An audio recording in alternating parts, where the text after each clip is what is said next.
Oversight Commission? Yes. I think you're probably in your car. Yes. Yes. Present.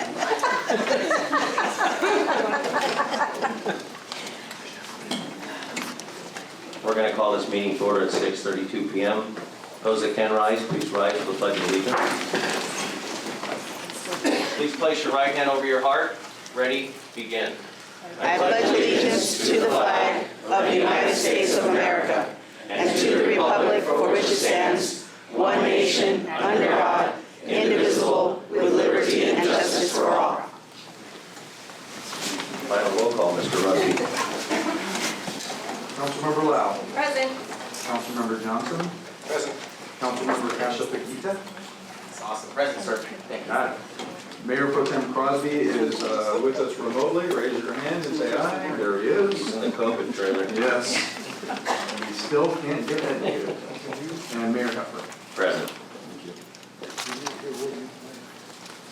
Does anybody have any announcements of upcoming events not on the, for basically for Two for upcoming events. Sorry. upcoming events? Oh, thank you.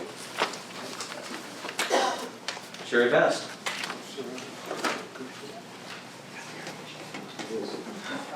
I know. Feels good out here. Just so you know. No tie and a polo shirt and shorts. Airflow. So 2 years of COVID isolation and the LaVerne Historical Society has come roaring back with a full year, yes, of activities. We are doing a lot. I've got our event calendar. I'm putting it out. Please take one of these and remember that the Historical Society puts on a lot of events that are free, open to the public. You don't have to be a member of the Historical Society to participate. We're also working hard this year to create a lot of events that are family friendly. And so we urge you to bring your children to these events. So we have a lot going on with the Historical Society. Thank you so very much for all your support. And I'll put them on the table over here after I pass them out to everybody on the City Council. Thank you, Sherry. How are we doing on that, raising money for the truck? Well, we could use about $15,000 to $20,000 more dollars. I'm not kidding you. I'll go out to my car in just a minute. That's all right, okay. Open that wallet.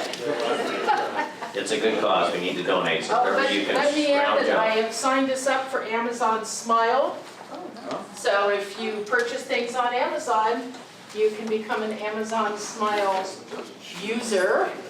And every time you make a purchase, you're making a little donation. Painless, because you're going to buy it anyhow, right? So there you go.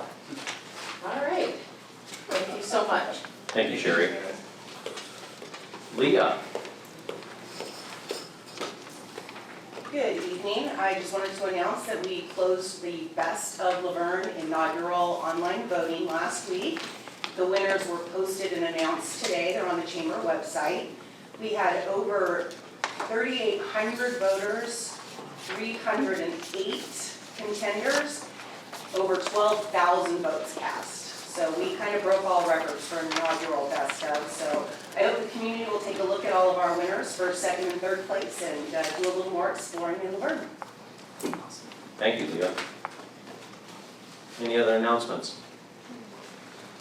Well, there's a number of people in this room right here that have contributed greatly to this community. First one is previous Mayor Don Kendrick, over here. Previous Councilmember Robin Carter. Previous Councilmember Muir Davis. Previous, I'll get to him. I saved the best for last, come on. And we've got Councilmember Donna Redmond. Councilmember Charlie Rosales.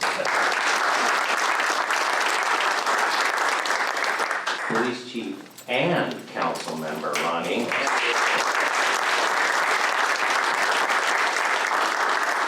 President President of the University of LaVerne, Deborah Lieberman. Yes, she is here. Let's see. We have our interim city manager, Jess Duff. And our interim finance director, Mr. Yelton.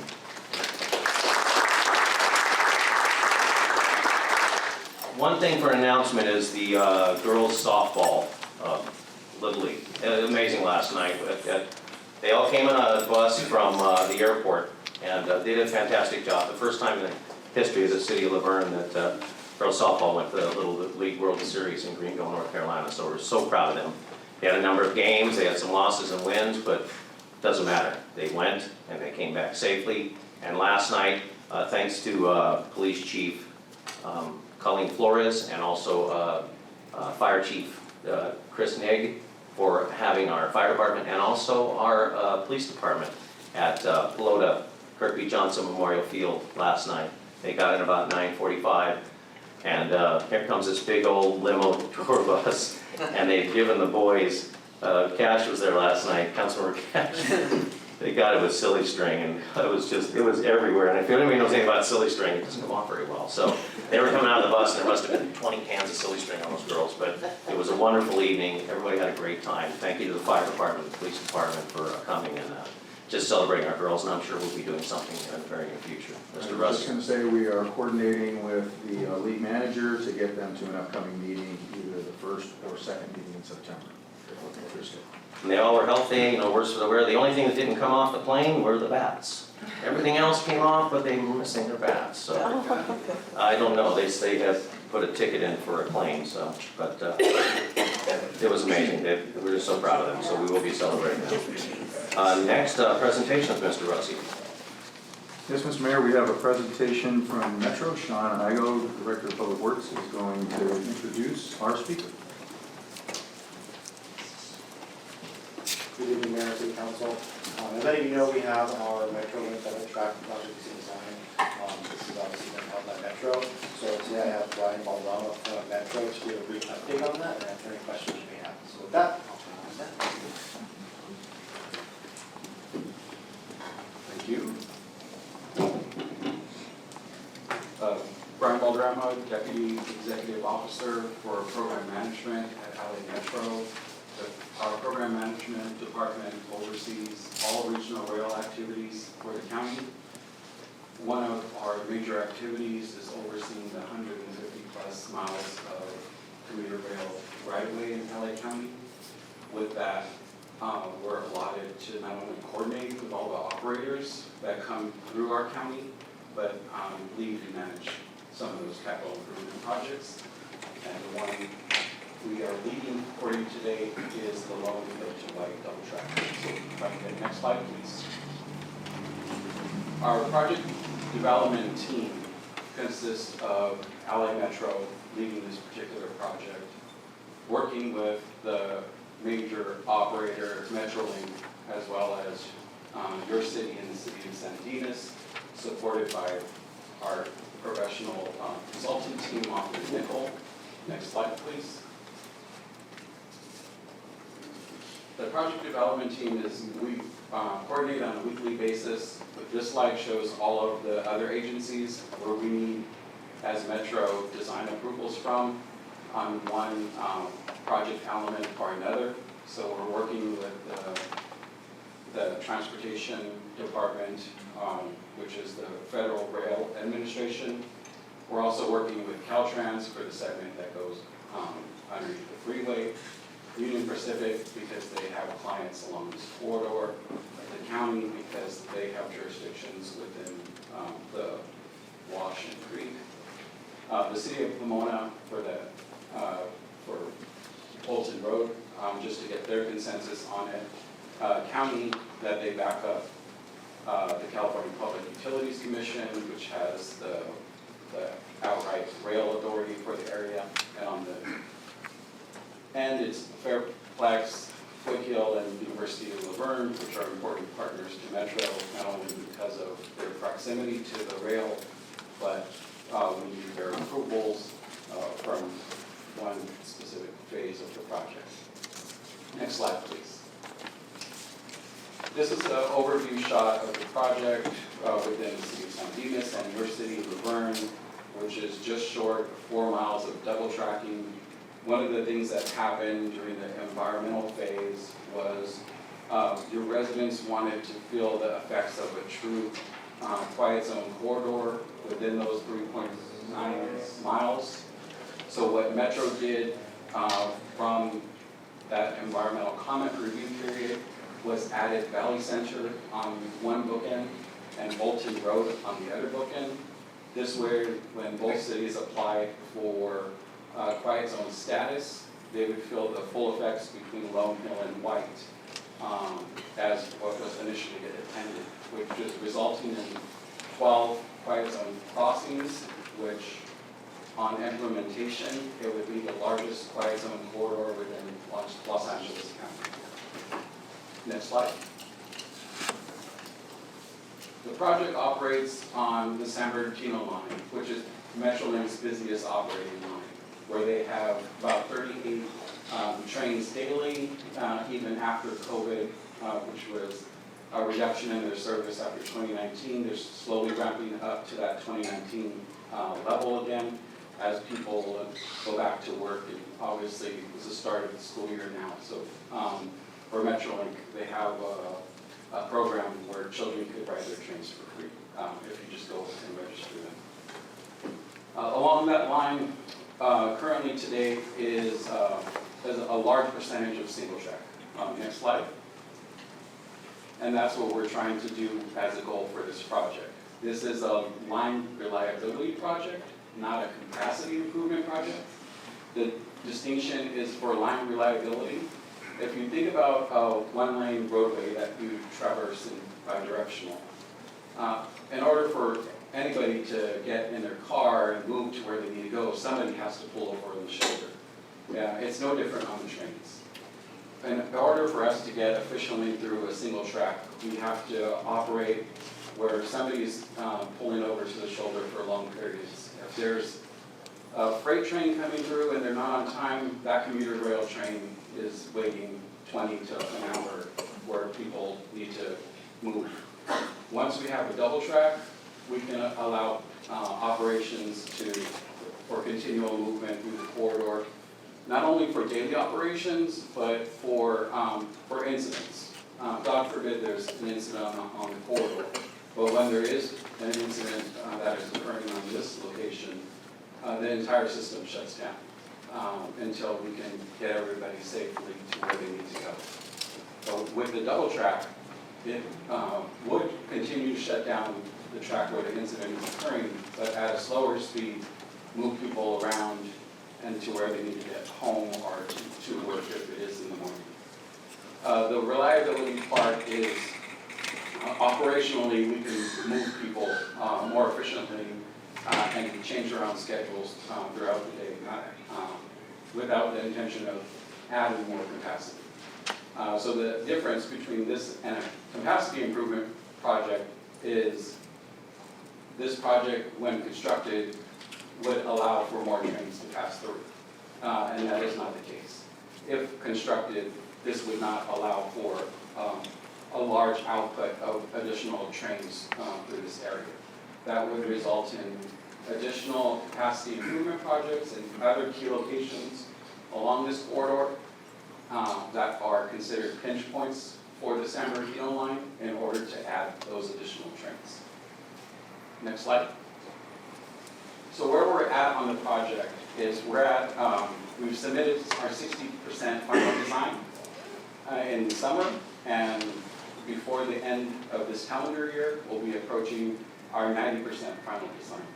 Next slide. Some of these images speak to all of those agencies where I was showing on a previous slide where we needed additional approvals from. And these are just pictures of under the 57 freeway, where some of the culverts are, some of the crossings, especially with the freight operators, and all of you for at every individual at-grade crossing. Next slide. This is the graphic, and on the bottom, it shows the crossings all within your city, which we start at San Dimas Canyon, and we go to Fulton Road. So as out of the 12 crossings, the majority of the aggregate crossings are within your city or jurisdiction. Next slide. These next two slides are just to give you a quick historical catch-up to where we started and where we're at. We started working with your residents in 2017 on the technical studies for the environmental process. One of the biggest comments that came out was noise and vibration and the impacts to the individual person, in addition to the double track improvements. During that process, we added 40% of the amount of receivers we initially intended, just to improve the data that we were receiving to truly identify the impacts of the project. Through that process, we did capture some areas where it needed, the noise thresholds were beyond what's acceptable. So back in 2019, what Metro did, next slide, is go back to the board, present all of those findings, and ask our board, what would you like us to do next? One of the things that they told us at that time that they wanted us to do next was look at the two conditions, the sound walls that were being proposed and the quiet zone alternative, and compare what would provide the greatest benefit instead of just providing the bare minimum with the transit project. What provided above and beyond noise reduction levels was the implementation with the quiet zone. What that would require was an additional $16 million added to the project in order to add that necessary infrastructure that would qualify the city for quiet zone designation at every crossing within your city. In addition to that $16 million, or if you add that to the total, our current design cost estimate is $180 million for the total project cost to date. Next slide.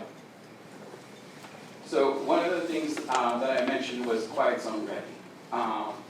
When the project provides all of that necessary infrastructure, and we've already had build diagnostics with every approver out there just to make sure that we not only heard what their comments were, that we're already including what they're looking for. And I'm here to tell you, in the 60% submittal that is in front of them today, we've incorporated all the comments that they provided us in the field, and it includes all the infrastructure that they're looking for. This would allow the city, once construction is completed, to file for that quiet zone designation, and then it would be implemented where the horns would be silenced. Next slide. A question that we're receiving, is, and this is a good example using Cataract Avenue, is you as a city are experiencing the construction improvements today for the Foothill Gold Line Authority. So there are crossings at the tail end of this improvement project that overlap. And if you're already going through the construction improvements with that project, why do you need anything above and beyond that from what's being proposed in our project? So what's shown here in the abbreviation SSM is SSM stands for Supplementary Safety Measures. The Gold Line project is putting all of the necessary infrastructure to move their operations once constructed. What our project is doing is adding any supplemental safety measure on top of what the Gold Line is doing that would allow for that quiet zone ready designation. Once you have constructed an SSM at a crossing, the quiet zone cannot be taken away. There are some cities that elect to do a bare minimum approach and take on the higher risk of designing their at-grade crossing to what's acceptable today. And that could change next year, the following year, so they're always trying to play catch up and hope it works in their favor. What we're doing here by providing these SSMs is taking that out of the equation. And you can see what's shown in those green is the raised median, and the colored crossings are upon the exits, would be the additional infrastructure that could be added at a crossing to date. That would make it fully secure, not only for vehicles, but for those that are non-motorized vehicles using the sidewalk. Next one. Outreach. So we're going to have some community meetings at the end of the month. The first one will be in your city on the 30th. We'll have a virtual event on the 31st, and then we'll be in the city of San Dimas on the 1st. For more information, we have a booth that we're manning outside. If you want to leave us with any questions in advance of those events, or if you want more information for those particular events. But we can leave you with the information that we have to date, which is some flyers preparing for those events. And then those of you that were involved from the very beginning, this is just an introductory meeting, just to present that we got approval. LA Metro was no different than all the other municipalities when the pandemic hit, where we had a major reduction in budget and had to adjust. The importance of this project, we petitioned every year to include in the budget, and after 2020, going into the 2021 fiscal year, we got approval from our board to fully fund the final design.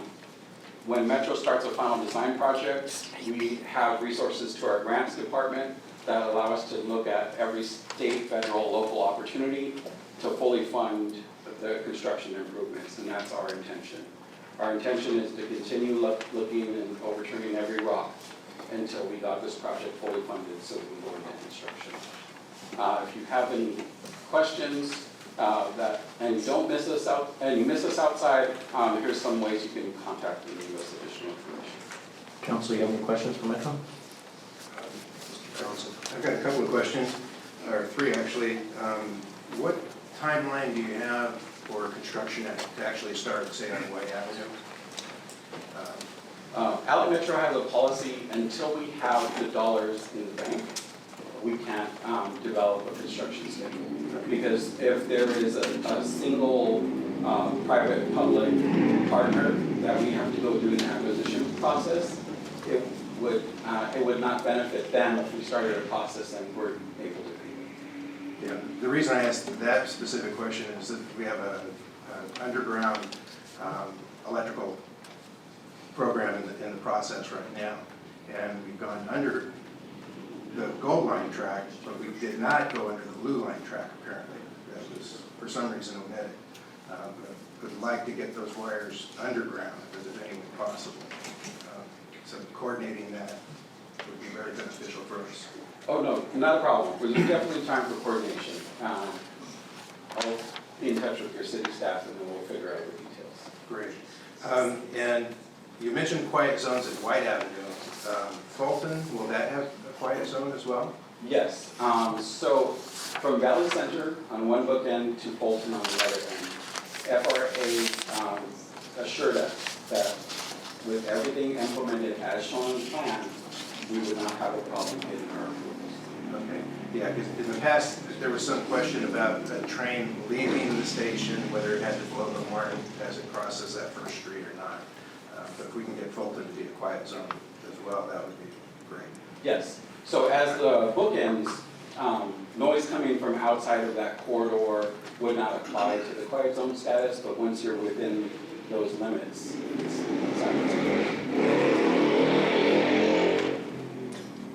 Councilor Lau. Councilor Cash. Yes, I was just kind of dwelling on one of the issues that I have is this Metro have a plan on addressing the homeless issue that's going to happen here in LaVerne. Homeless is a big concern to Metro. Metro is actually doing what they can in the 23 budget to address homelessness head on. One of the things that we did with our partners at MetroLink is increase our funding by $1 million to support any trespassing, homelessness, encampments, especially shown within the railroad corridor. Well, I'm sorry, would that funding come to our city to be used in order to exercise some of that? If you see any activity within the railroad corridor in Los Angeles County, you can definitely give us a call and we would put MetroLink on. I don't mean to put you on the spot. That's what I'm here You for. know, a lot of people have that, I'm not a construction guy by any means. Engineering wasn't my undergrad. However, one thing for me is our safety and security of our community. Trains are great. I used to live right by, 100 feet away from the, on Wyandotte, Walnut, and C Street was my first house that I purchased here in LaVerne. I used to, that train going left and right. I don't think there was a quiet zone anywhere near there. Time to hit that train go off, I'd drop like a tray or two in the house, so. But anyhow. It's, right now at Metro, it's all about equity. Yeah, that's great. If we can do something, the very start that our board saw was improving MetroLink's budget to address any activity that shouldn't be there on the river corridor. Thank you. Councilmember Lau. Would you mind sharing the information on the meeting on August 30th and August 31st, just because we are being recorded in addition to having a live audience, so if anyone is able to watch the meeting, they can get the information without having to go the other routes that you identified. So do you have the information on the meeting on August 30th and 31st? Yes. Okay. Josh, do you have a flyer? So Josh is coming over, he's one of our. And while he's bringing that up, if you can be sure to send that information to Sean, I will be sure to push it out on our social media platform so people can get it that way as well. You'll want to make sure we post that out on all of our social media for sure. Yep. Yeah. Okay, so real quickly, we will be here Tuesday, August 30th from 6 to 8 p.m. So we'll be using this space for the community meeting. And then virtually, on the flyers out there, we have a link, so you can go to that link and register for the online webinar if you prefer that. And then San Dimas's meeting is going to be Thursday, September 1st at their Plummer Community Building, and that will be from 6 to 8. So all the information will be relatively the same, but the meetings in each city will be more tailored to the community that it's in. So we'll be able to answer your questions. We'll have representatives from the Gold Line Authority as well as MetroLink there if you have any questions for them as well. You did say taco truck? I wish. Clarify. And free beer. And do margaritas and beer, we can do a taco truck. Thank you guys very much. We do appreciate our city's looking very forward to these quiet zones. And as we have our, I'm not sure what it's called now, but the Gold Line, L Line, Blue Line. But as we finish that and putting in the infrastructure, as Councilmember Johnson said, if there's any, I know our Community Development Director, Eric Shear, there is one issue that we want to make sure we don't tear anything out as we put this beautiful stuff in. So work closely, but we're looking very forward to that and communicating and making sure our residents get the information they need to, because it's going to make our neighborhood much quieter than it has been. So we look very forward to that. Thank you very much. Thank you.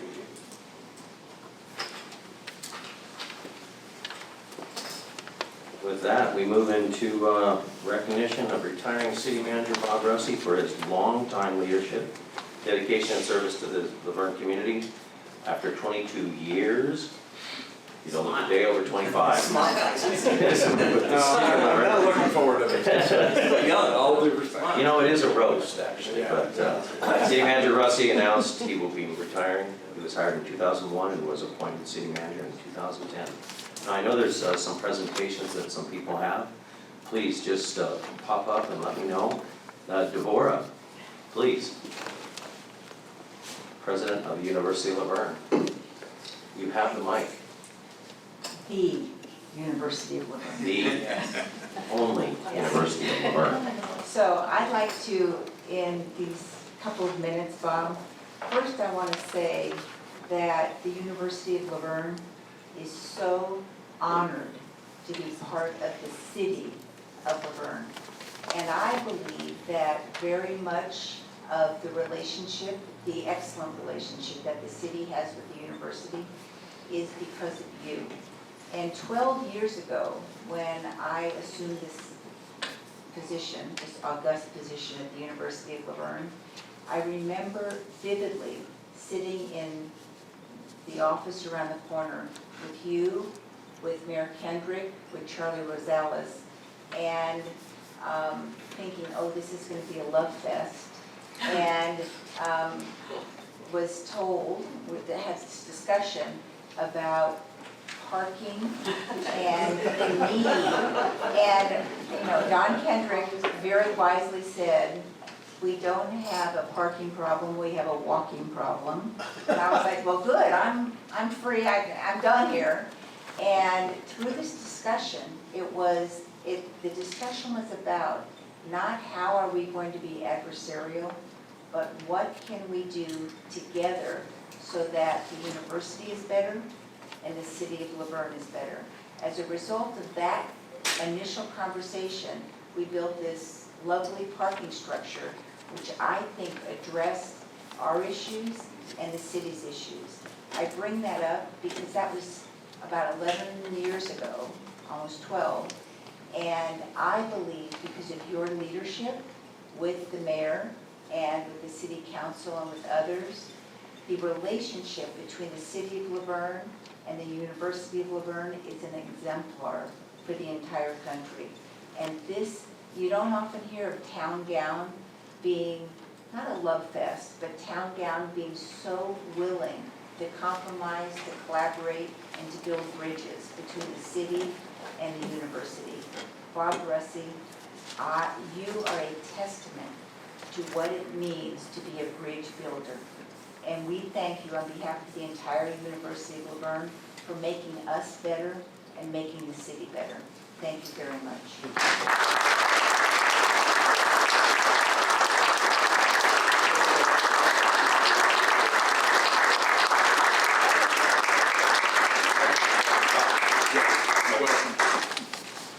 Can I suggest that we do these photos after? Would that, you're going to stick around or are you leaving? You're leaving. Yeah, I would say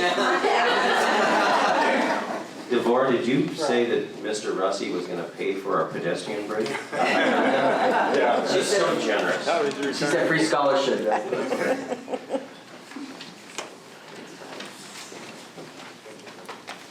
want me to bring the seat down there for you? Yeah, exactly.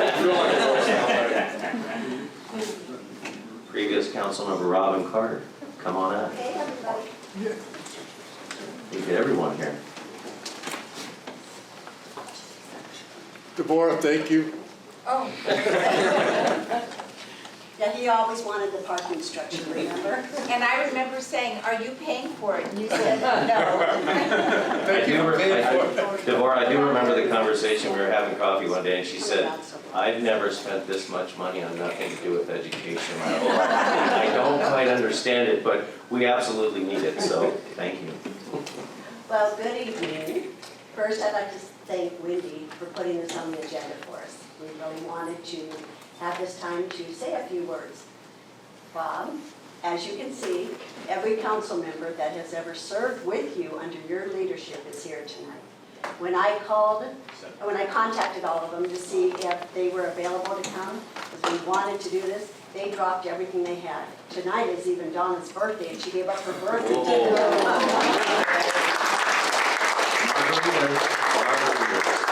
There's a lot of love here for you, Bob. I just want to say a few words because then they'd like to say something, is I just want to thank you for your leadership. You always led us as council members, and that's why I think you have the support here tonight of everybody that served under you. And Rick too, he couldn't be here tonight, but I've been in contact with him too, is that you let us as council members let you know what the community needed and what we wanted to do. Even when we came up with an idea, you sat down with us to see how can we make this work? Is it the right idea to go forward? But you let us be the ones to make the decision. And I thank you for your leadership. I thank you for your friendship. And I will turn it over now to the rest of the council. But thank you from the bottom of my heart. Thank you.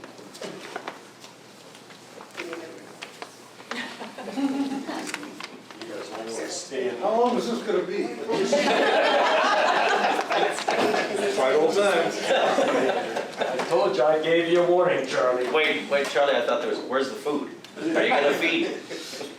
There'll be lunch at the intermission between page 1 and page 2. Over 20 years ago, then city manager Marty DeMelli went out to do a search for a new assistant city manager. This was really an important step in our city because we always wanted to promote within. So this became the search of Marty's replacement, even though Marty wasn't ready to retire. Marty was raised in LaVerne. His father served in the city council in the 50s, and both loved our city a lot. This search was critical in keeping within the high standards of our city, what it meant to the residents, high quality of life. Marty was looking for someone smart, financially conservative, confirmed leader, a person of high personal and moral standards, ethical and personable. Bob Russi became that search person and came to work for the city of LaVerne approximately 22, 23 years ago. He came with high praise from the previous employer, and LaVerne got lucky. From one of the best city managers in Marty LaMelli, Bob learned, and he learned well. Approximately 12 years ago, when Marty LaMelli retired, Bob was unanimously selected by the city council as our next city manager. What awaited Bob was almost unfair. The subprime loan market was coming unraveled, and our country was beginning what would become known as the Great Recession. Welcome to city management.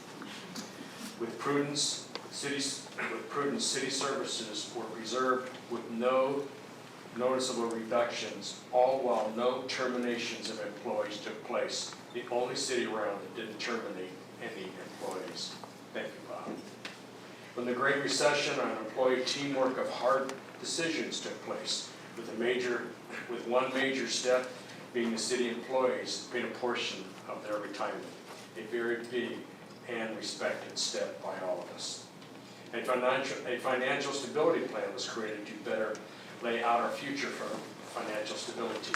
One of the items deemed hopeful, wasn't sure it was going to happen, but was necessary, was the creation of a pension obligation bond, which we got really lucky on that one. And it has saved our residents tens of millions of dollars over the payoff of that loan, and making our city more sustainable and stable. Soon after Bob became our city manager, a capital improvement program, which in the city is known as CIP, was established, where one-time money could go along with budget amounts to do projects around the city, which had never been done before. Many projects have been completed under this program, and our city is better for it. You can go around our city and find examples of that. We've increased our required general fund reserves from 10 to 15%, and sitting right now on reserves of approximately 30% at this time. Isn't it nice to know that nest egg exists in case something stupid happens, like a pandemic comes along? Oh, it did. And we weathered it very nicely. Thank you very much, Bob. We have seen an expansion of our downtown over the last 12 years as well, with retail expanding to the north side of Bonita. Prior to the pandemic, LaVerne boasted over 100 restaurants citywide. A well-known and lifelong resident and friend of mine of Claremont said to me that LaVerne had better restaurants than they did. I never thought it would do that. Not sure it's true, but some of those people over there say. At the same time, Foothill Boulevard had only a 4% vacancy, never experienced before. In 2014, the city began meeting informally with Fairplex and the University of LaVerne. DeVore was involved in that. The president and CEO of Fairplex was involved. The discussion was the goal line, the development, and how we can each help each other in this development. From those many discussions came the EIFD, which is called the Enhanced Infrastructure Financing District, because Governor Brown got rid of it the other way we could finance it. LaVerne was the first city in the state of California to pass this critical ordinance, the very first city to attract the necessary developers for our goal line development. LaVerne was leading that. In addition, the idea of a bridge from the gold line station at Fairplex began being discussed, and through those discussions will become a reality. And I think Tim is helping with financing that through personally. Bob's paying for the margaritas and taco truck. I already heard it. Tim got the margaritas and taco truck. Prior to that, the city adopted a specific plan that outlined preferred development in the designated quarter around the gold line. which included residential and commercial. That plan won awards with both county and state. Bob has laid out a plan in each department that allows him to retire and our city to move forward with minimum interruptions, mainly due to exceptional employees. Bob has surrounded himself with outstanding department heads of our community development department, community services department, public works, and our police chief and our fire chief. Remember, it is the employees that provide the services which make LaVerne the high-quality city that it is. Not all has been smooth sailing, but the outcome appears to be hopefully clear skies ahead. There are just a few of the highlights that have underscored Bob's tremendous contributions to the city of LaVerne, and the people standing behind me have all been a part of them. Bob has always had the highest regard for our city, and has always been a person of impeccable integrity and character. I know that from the residents, I can say a huge thank you. In my opinion, Bob Russi has been the finest city manager the city of LaVerne has ever had. And for that, I would like to say thank you, Bob.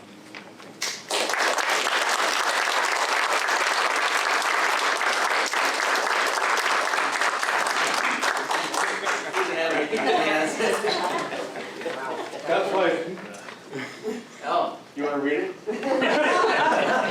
That's why I didn't follow Robin, because you always took the thunder from me. That's Don did the same thing. I would like to thank you for giving me the opportunity to exercise some of the ambitions that I had for the city and economic development.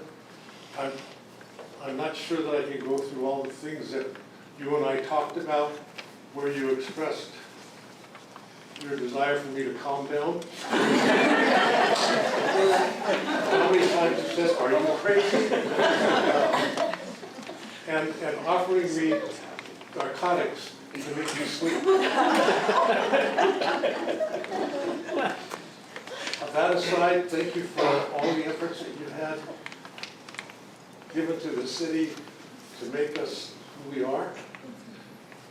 We took on some ambitious programs, and I thank you for allowing me to be on some of those programs. And I wish you the very best in your retirement, and we'll get out to you now.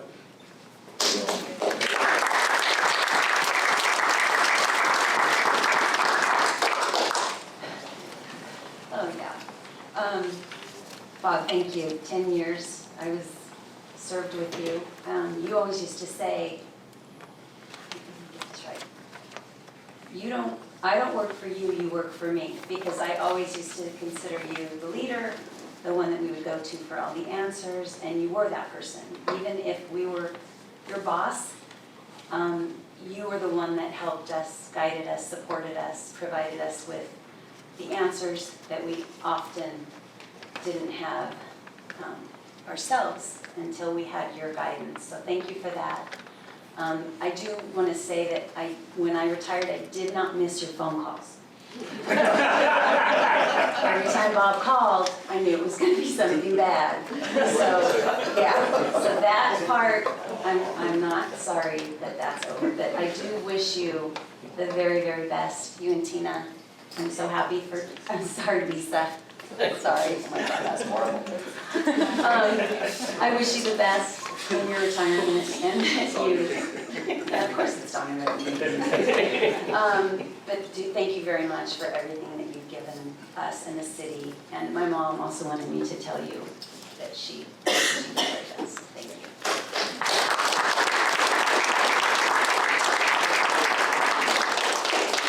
After Don's speech, I thought we might be here for Don's next birthday. Unfortunately, that didn't happen.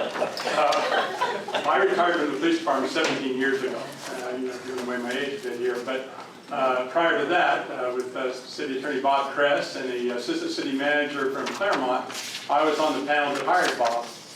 I can remember vividly, he did a great job in the interviews, you might imagine. But after that, I went in to see the then city manager, Marty Lamelli. I said, Marty, don't be cheap. We've got to get this guy away from Walnut. So don't go cheap. You got to have this guy. He'll work out very well for us. I heard a lot of people over the years in different capacities, and I got to say, you were probably the most successful person that I ever was involved with in hiring. And you've done a fabulous job with the city, and I worked with you as your assistant city manager when I was police chief, always very supportive of public safety and the police in general. So again, Bob, thank you very much. Enjoy your retirement, and we'll see you on the golf course. Thank you. All right.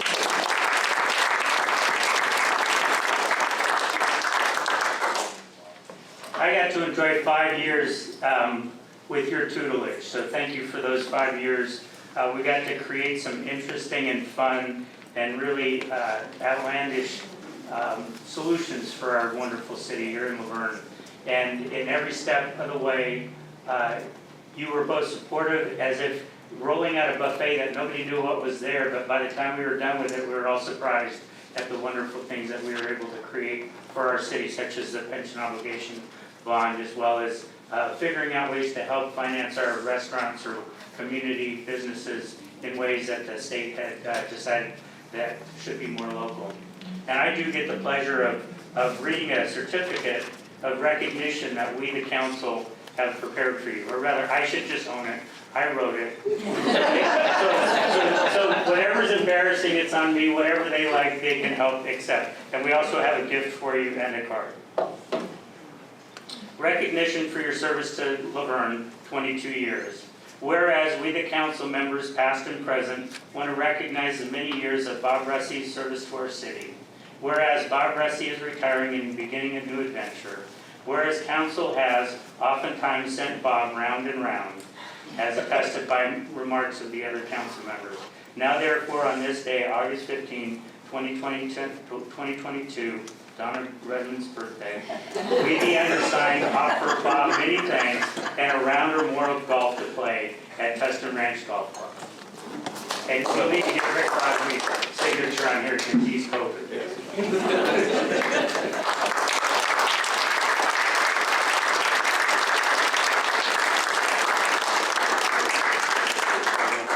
Bob, picture?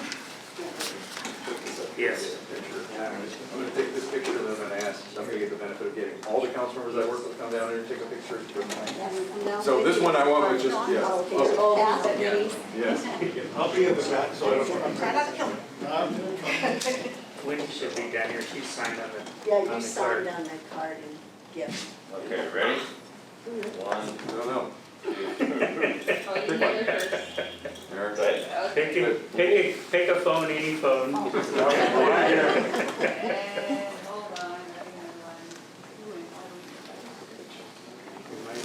on, Hold the smile. You shake hands with a All car. right, let's see, you're supposed to be lower and taller. Take that chair. Here also? There we go.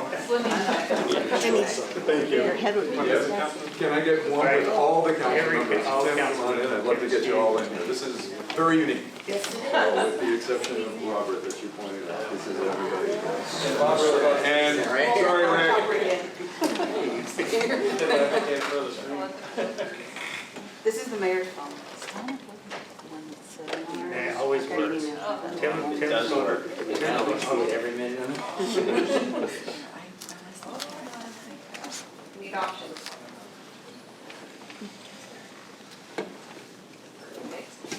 Thank you.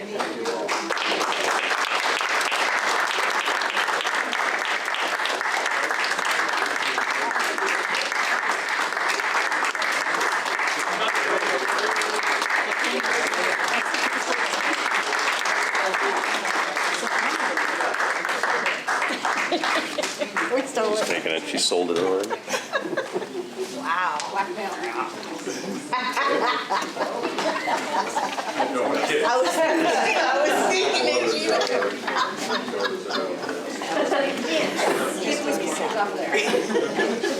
Anyone else? Yeah, come on up. On behalf of the LaVerne Chamber of Commerce and on the occasion of your retirement from the city of LaVerne, we offer our sincere thanks and gratitude for your, and I made a typo here, it says 120.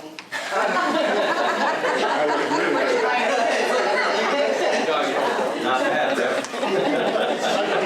Years of dedicated service. How do you feel about that, Lisa? Was it Dorian Gray? We are extremely grateful for the years of assistance, guidance, and outstanding leadership you have provided throughout the years. Personally, it's been a privilege working with you. I've been truly inspired by your creative, innovative, and out-of-the-box thinking to support our local business community, and we do thrive under your leadership. You will be truly missed, sir.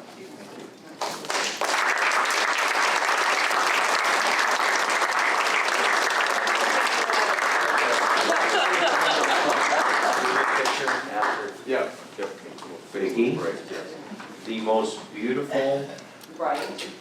unbelievable certificates that anybody makes is Los Angeles County. Well, and as a small token of the supervisor's gratitude for working so collaboratively with our office,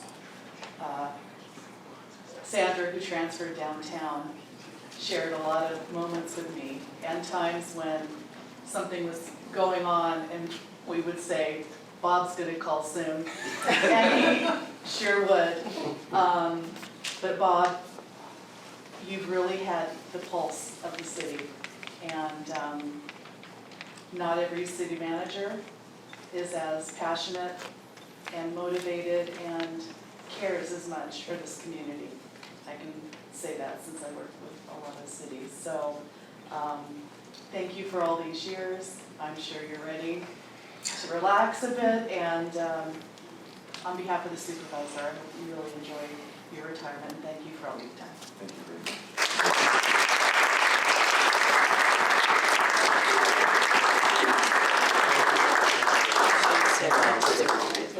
Anyone else in the audience?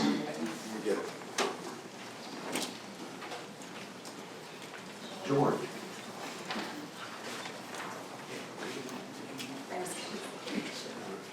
Well, Bob, you beat me to it. We had to see who's going to go first. Yeah. But you and I had the shared distinction of basically starting here in 2001. You came here in March, and I followed you in August. It's been over 21 years, and the one thing that stands out is that the amount of how supportive city staff have been toward me, toward my crew, toward the library programs and services. Even though I'm the county supervisor overseeing county facility, city staff have always been welcoming, and excuse me, several of you have actually said, we consider you one of our own. I mean, I couldn't have gotten a greater compliment and had a better working relationship than I had over the last 21 years plus years. This didn't happen by accident. The city support of the library is directly due to your leadership. And as a city manager, and it quickly showed itself in several situations. And you probably remember several years after I started, the county cut our periodicals budget drastically to the point where I would have to drop 30 titles from our collection. Because of the reception I received from you, from other staff, I decided to contact you to see that it could be done. And I explained the situation to you, and you entered the conversation saying, George, give me a few days, I'll see what I can do. I didn't know what to expect. I knew that what you said was genuine, was sincere, so I would have been perfectly happy just, if there was no outcome, I just knew that you made an effort to try to do something to help the library. I had a pleasant surprise a few days later when you told me I'm collecting checks from the LaVerne Firefighters Association and Police Officers Association, and those funds covered the cost of keeping those 30 magazines. Later on, when we introduced the books for the military program, where the Friends of the LaVerne Library, they purchased or collected brand new or like new books that were sent to LaVerne residents serving in the different branches of the military. This went on for several years. I collected anywhere from 800 to 1,000 paperbacks every year, and I carted those to the community center next door. And I watched the city staff, the community center staff, package those paperbacks and the city paid for the shipping. Amazing. Couldn't ask for anything. And throughout the years, you have indirectly supported our programs and services. You have promoted our work on your city newsletter. You have made plenty of space available at Parks and Rec and the Community Center for our regular flyers. So I just want to say thank you from myself and from my staff for all the support that we have received. And I know this is your last city council meeting, and you're off to your new adventures, your retirement. So congratulations, you've earned it, and thank you and Godspeed.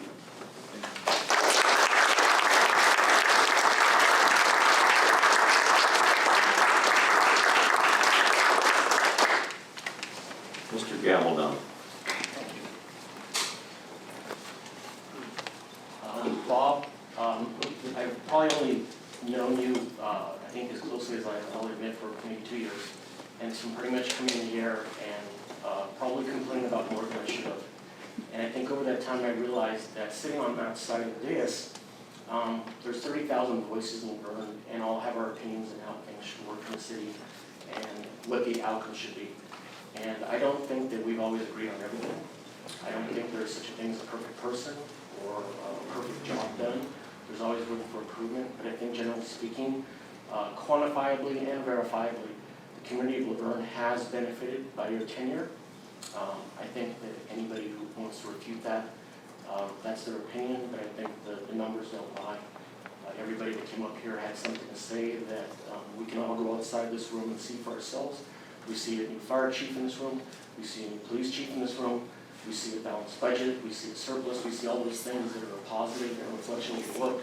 And the councils who have served with you and will continue to serve beyond.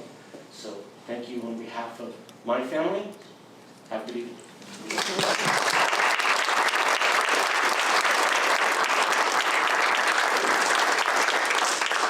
Sherry Best. Here comes Mom. She's going to ask for money. Not every time. Not every time. We have our engine. We need a new wiring kit. At the high school, the kids are going to put it in. We'll work on that. Okay. To Mayor Hepburn and members of the City Council, City Manager Bob Russi has made a positive, profound difference in the lives of LaVerne's residents. Since becoming president of the LaVerne Historical Society, I've learned a little about how the city is managed and what its citizens value in their leaders. Mr. Russi, in all our interactions, you have been thoughtful, encouraging, and deeply acquainted with all the topics of discussion. At council meetings, I have admired your prudent fiscal analysis that's always kept the benefit of LaVerne and its residents at the center. When you respond to residents' questions, it is always with even-tempered respect.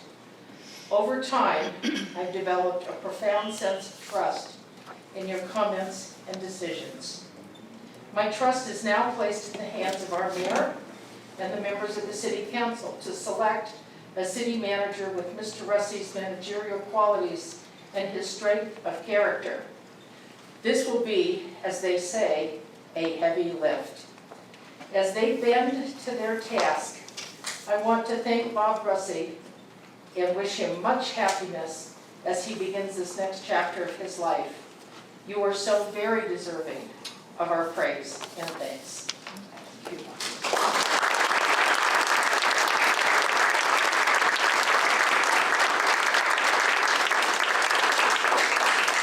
Anyone else?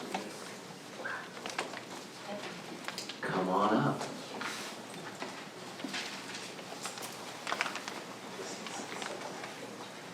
Good evening, everyone. Captain Kalusak. So back when my mom had her shop in downtown LaVerne, and she was a big part of the downtown merchants, she always spoke so highly of you. She said you were such an exceptional city manager. And when I started to get involved and come to city council meetings and pay attention to what was going on, I saw that she was absolutely right. So you will be tough to replace, and we will miss you. And thank you very much for your service to our city. Thank you.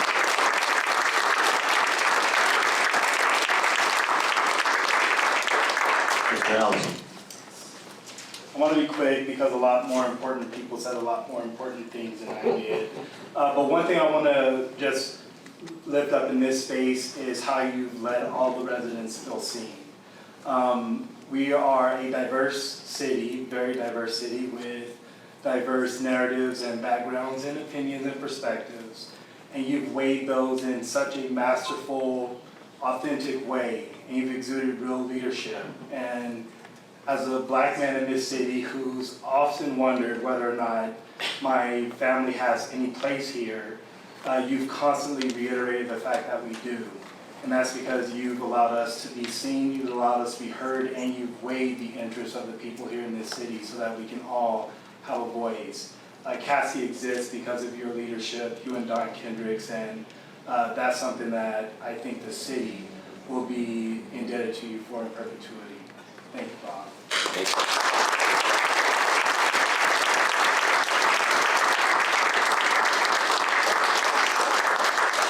Anyone else?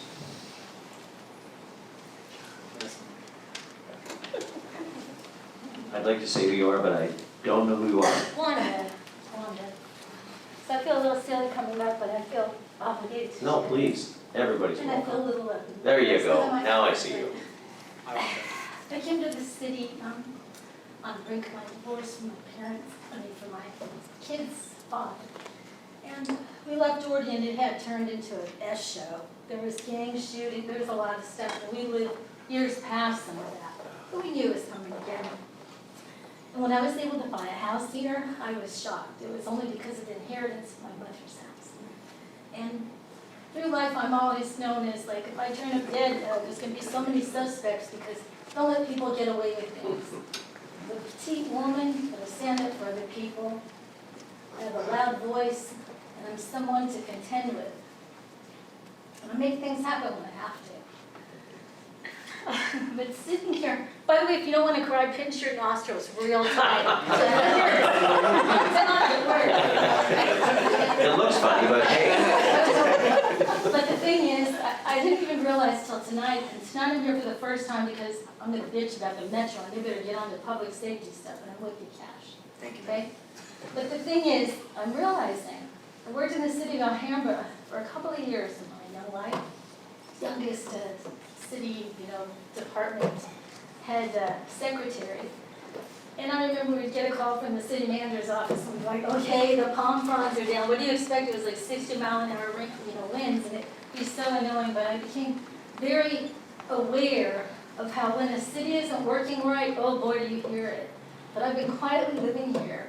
That my kids are well, life is happy. I haven't even known who any of you people are, except for Kendricks, because he keeps showing up on some mailer that comes to my house. I've done a fine job. I've done a fine job. I've been in my job as of last Sunday for 21 years. I don't know how they kept putting up with this, but they did.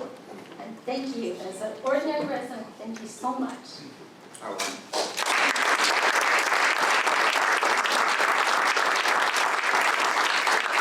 Anyone else?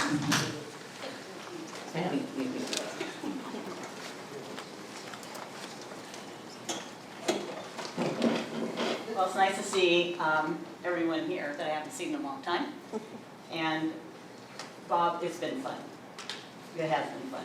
I mean, we've had our disagreements, there's been fights, there's been everything going on in the city. And I gotta say something about Bob. This guy is a professional guy. No matter what's said to him, he sits there and he maintains a professional persona all the time, and he takes it, and I appreciate that. I like professionalism, and you are really good at professionalism, and I don't know if we've had some discussions before that we agree, we disagree with a lot of people here, but that's how life is. And I will also say this about Bob, he's a smart guy. He's a smart guy. It's because he's Italian. And he married Lisa. Yeah, I got it. I took it away. So, good luck, Bob, and ciao.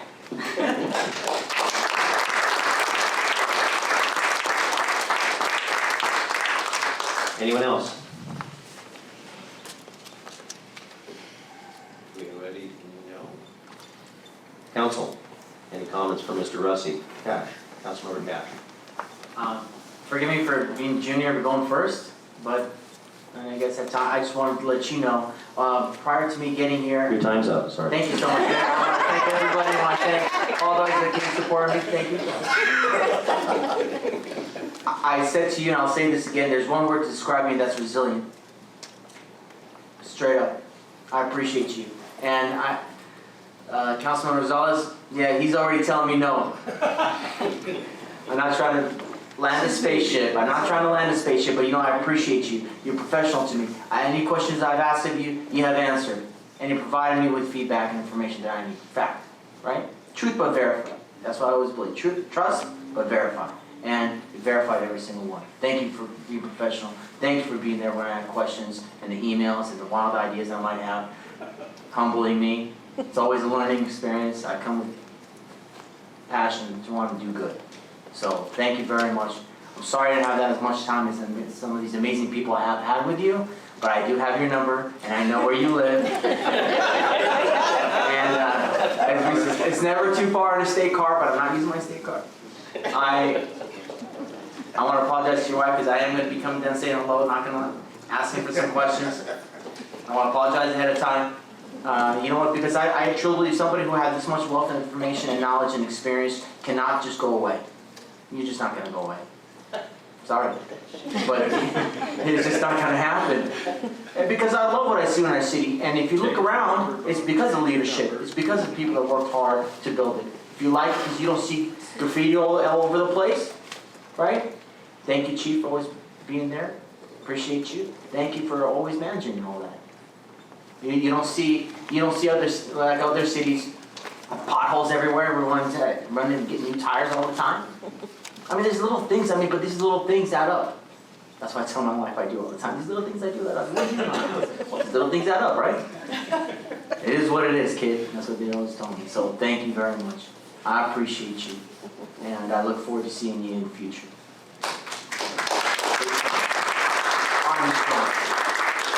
Councilmember Johnson. Bob, I wanted to say thank you. Thank you.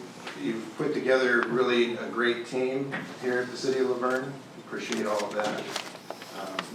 Happy trails and enjoy your retirement.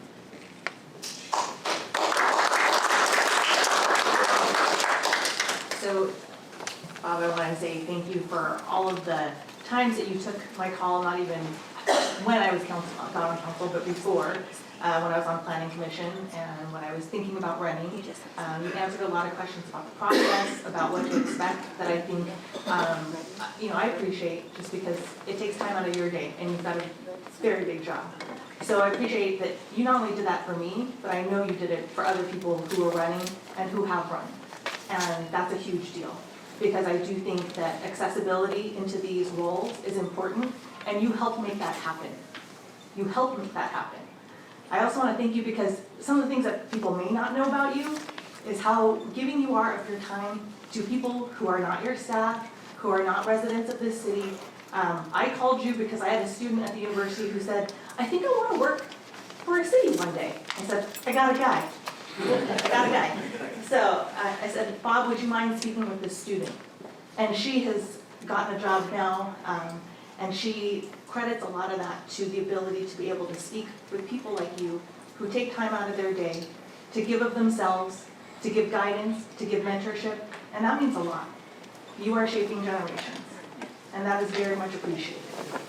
And I will miss having you as city manager, so I'm still a little mad at you. I'll get over it. But I'm sure we will still see each other, and I'm sure you'll still have to take some phone calls from me when I go, what does this mean again? And then have you yell at me too, because I have the same thing. When Charlie brought that up, I was like, oh, it's a good thing I'm not the only one that he says that to. So I need to take it down a notch. Take it down a notch. So, thank you. Thank you very much.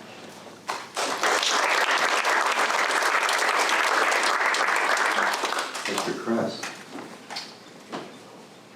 Well, thank you. I debated whether or not to ask permission to say a few words. So permission, sir, you've been there a long time. Yeah, he's only got 22. This is 32 for me.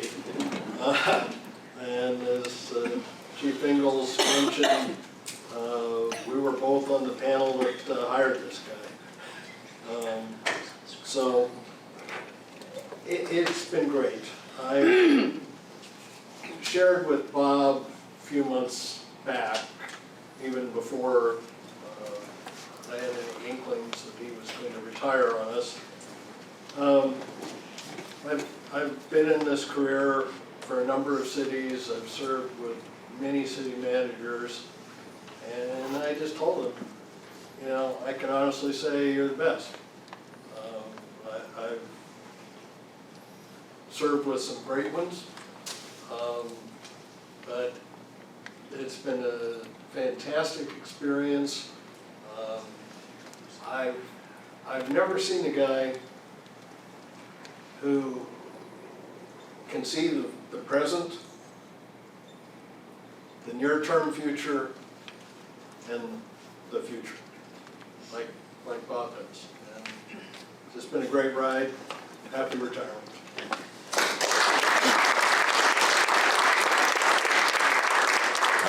Councilmember Crosby, so I will mute my mic. Mr. Crosby, you're on. Thank you, everyone. Bob, the mark of a true leader is to look at the people that you put around yourself. And I want to make sure your department heads show that you really care about the city, that what you've done, and your legacy will last long after that you are gone. You're not only a city manager to me, but I really truly believe that you're a friend. So thank you for everything you've done. And now it's the best decision that you've ever made. Lisa is going to be on now all of yours. So congratulations. That's a smart man.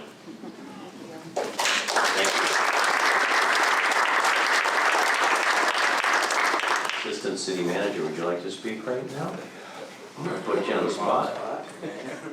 Definitely putting me on the spot. I actually spent a lot of today writing a special note that we'll share with Bob tomorrow during department head. But obviously, I've been here almost as long as Bob. I've appreciated your mentorship and your friendship, and obviously we'll get together many times past tonight. But thank you for everything. Thank you. We have other staff. We have our police chief, Colleen Flores, our fire chief, Chris Nigg, and we also have our public works director, Sean Igo. We have Lupe. Anybody else wish to speak right now, or are you going to wait for another time? We'll put you on the spot. That leaves me. Bob. I came on as a low little council member in 2015 after serving on the planning commission. And we've had our trials, and I'll just call them trials and tribulations. But when I took over in 2020 with Councilmember Crosby and Councilmember Lau, with Councilmember Muir Davis and Councilmember Robin Carter, we basically closed the world down with a pandemic.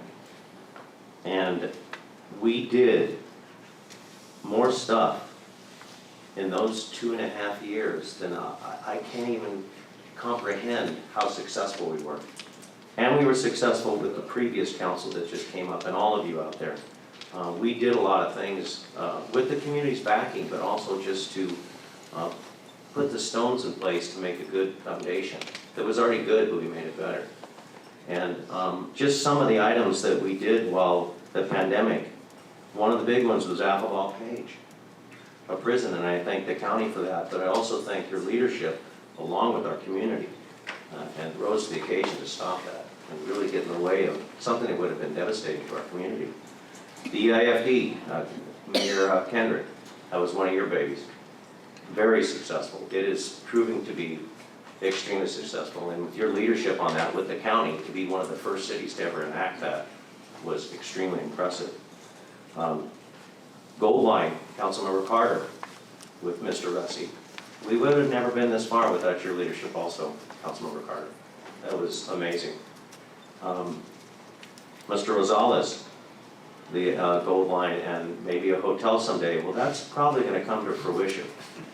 And with the parking structure, you know, your leadership. Even even though it has nothing to do with education, you know, it houses students in a safe parking structure. During the pandemic, we put together business assistance grants. And we put back, again, your ARPA funds, getting the ARPA funds. It was incredible, $7.5 million. We were able to give $1 million in business assistance grants, $500,000 for our community, for homeowners assistance grants and mobile home communities assistance grants. There's just so many things that we did this in 2.5 years. But the foundation was laid by our previous council members and yourself. And truly, it was proven leadership. And we did agree to disagree, but at the end of the day, we brought this community, all of us, into 2022 after the pandemic and financially stable. And we have a new fire chief, we have a new police chief, we have a new public works director. We have a nuance of new individuals that have great ideas to make sure we keep our community safe, but also push us through with all sorts of great grants and stuff so that the backs of our residents aren't bearing on the taxes we have to pay, that we actually can get funds from our state and federal partners. And you, along with us and all the council, have built relationships with our state and federal electeds, and that makes a lot of difference because they look at us, they give us money. The Gold Line Bridge is one of those, so, and it keeps coming. So I just want to say thank you. It's been a pleasure and an honor working with you. Even though we've had our differences, we did a hell of a job. But you have done a great job for the city, and you left it in extremely good shape. And there are going to be some big shoes to fill, but we're working on that. And I want you to make sure that you do all the painting and cleaning for Lisa, and making sure that you, oh, forget that, huh? He is Italian. He is Italian. He knows how to cook. You better, you know. Right, Anna? Anyway, thank you very much. I do appreciate your leadership. It's been wonderful for this community, and you've always looked out for the community first. We do appreciate that. Thank you.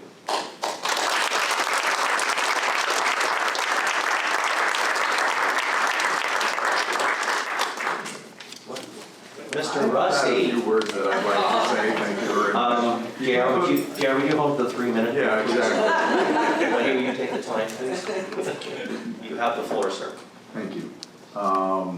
And I did prepare some comments because it's going to be very hard for me to actually get through this. Pinch your nose, pinch your nose hard. Exactly. Pinch your nose. Yeah, thank you. I'll keep that in mind. And first thing I want to say is it was incredible that you all showed up tonight that are here to celebrate me and this moment. And since even when I announced, I've had people that I've come in contact with, friends that I've worked with, community leaders that have expressed their well wishes and sorrow for me leaving. And when I first, it means so much, because when I first took this job, when I first became city manager, my main goal was to try and do what was right by anybody connected to this community, staff, business community, council, residents. And the comments that you made tonight really helped me to feel that I achieved part of that, and so I do thank you for that in itself. When I first became city manager, I realized how special this community was, and it's hard to believe 21 years has passed since then. I'm truly fortunate to have been able to make LaVerne my home for that entire period of time. From personal and professional celebrations, challenges, and growth, this organization has played a significant part of my person and life, and I will never lose touch with it. Being successful in this role requires several things: a talented city staff that has the confidence that you have their best interests in mind, the full trust of the council that your recommendations and guidance are sound, and understanding from the community that your efforts are focused on ensuring they are being provided with the quality services that they deserve. I really have been fortunate to have enjoyed all of these elements for most of my career here, and that has really helped me to have the standing and the tenure that I have. When I became city manager, I was fortunate to inherit an extremely experienced team and experienced and talented management team that allowed me the time to understand my role, responsibilities, and get comfortable with just being city manager because it's really weird. It's really weird to be in that spot. To them and to former city manager Martin Lomelli, who helped give me the foundation to build on, thank you. Thank you for getting me started off on the right foot, because I couldn't have gotten here without that. Also, thanks to the current management team that is now in place. Thank you all for choosing LaVerne, for choosing to come to this community and building upon what your predecessors have put in place. You each were chosen because you had that caring and unique skill set that you wanted to make this department, each department your own, and put your own identity on it and improve upon it. And you're each doing that, so thank you. And while I am leaving a little sooner than I think some of you had hoped or had planned, I want you to know that I am confident that LaVerne is well positioned with you in your respective roles to face whatever challenges it has coming forward. And that's something that you should all take in as well, because they're there for you. As to the rest of the city employees, past and present, I am proud of the work we have collectively done, the challenges we have overcome, and accomplishments we have enjoyed, all of which I believe have and will make this community a little better. To the council members, those that originally hired me, and those that I have worked with up until tonight, thank you for being great partners, collaborators, and confidants. We made a great team. We did. I hope you are proud of what we have done and the role I have played in assisting each one of you collectively and individually. I have always valued this assignment and that I have been entrusted with, and have never taken the responsibility for granted. I believe I have always let doing what is best for the community and the organization be the measurement for the decisions and recommendations I made and actions we have taken. I know there are some that probably don't agree with that, but I believe anyone who would be faced with the same understanding of the issues and the consequences of the choices we had in front of us would have made the same decisions that we did. I don't know what the future holds for LaVerne, but I hope it will continue to prosper and be the great community it is known as, while still keeping in touch with its core tenets and its historical values.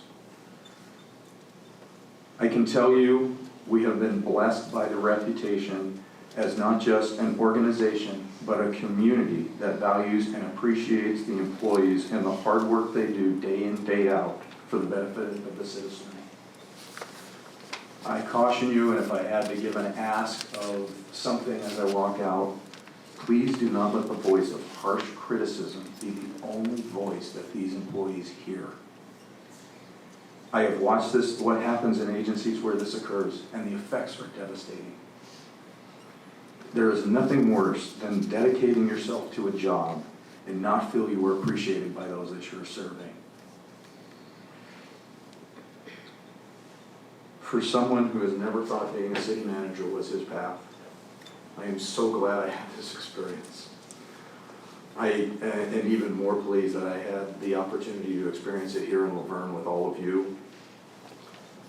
Naturally, I will look forward to my next chapter and other opportunities that await me and my wife Lisa and our daughters Jessica, Amanda, Olivia, as we enjoy watching their lives unfold.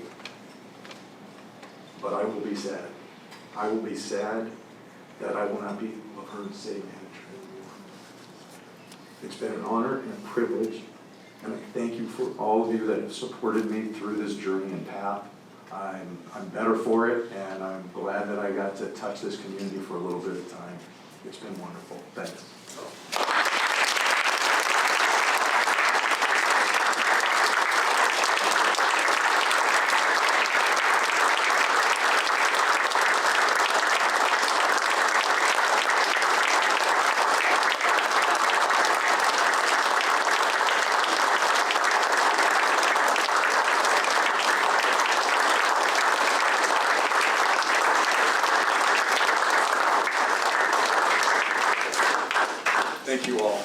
we take a break?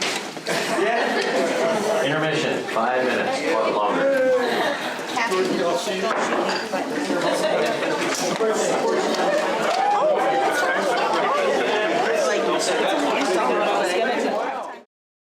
Financing Authority reviews and approves the operating budgets for the 2 city-owned mobile home parks.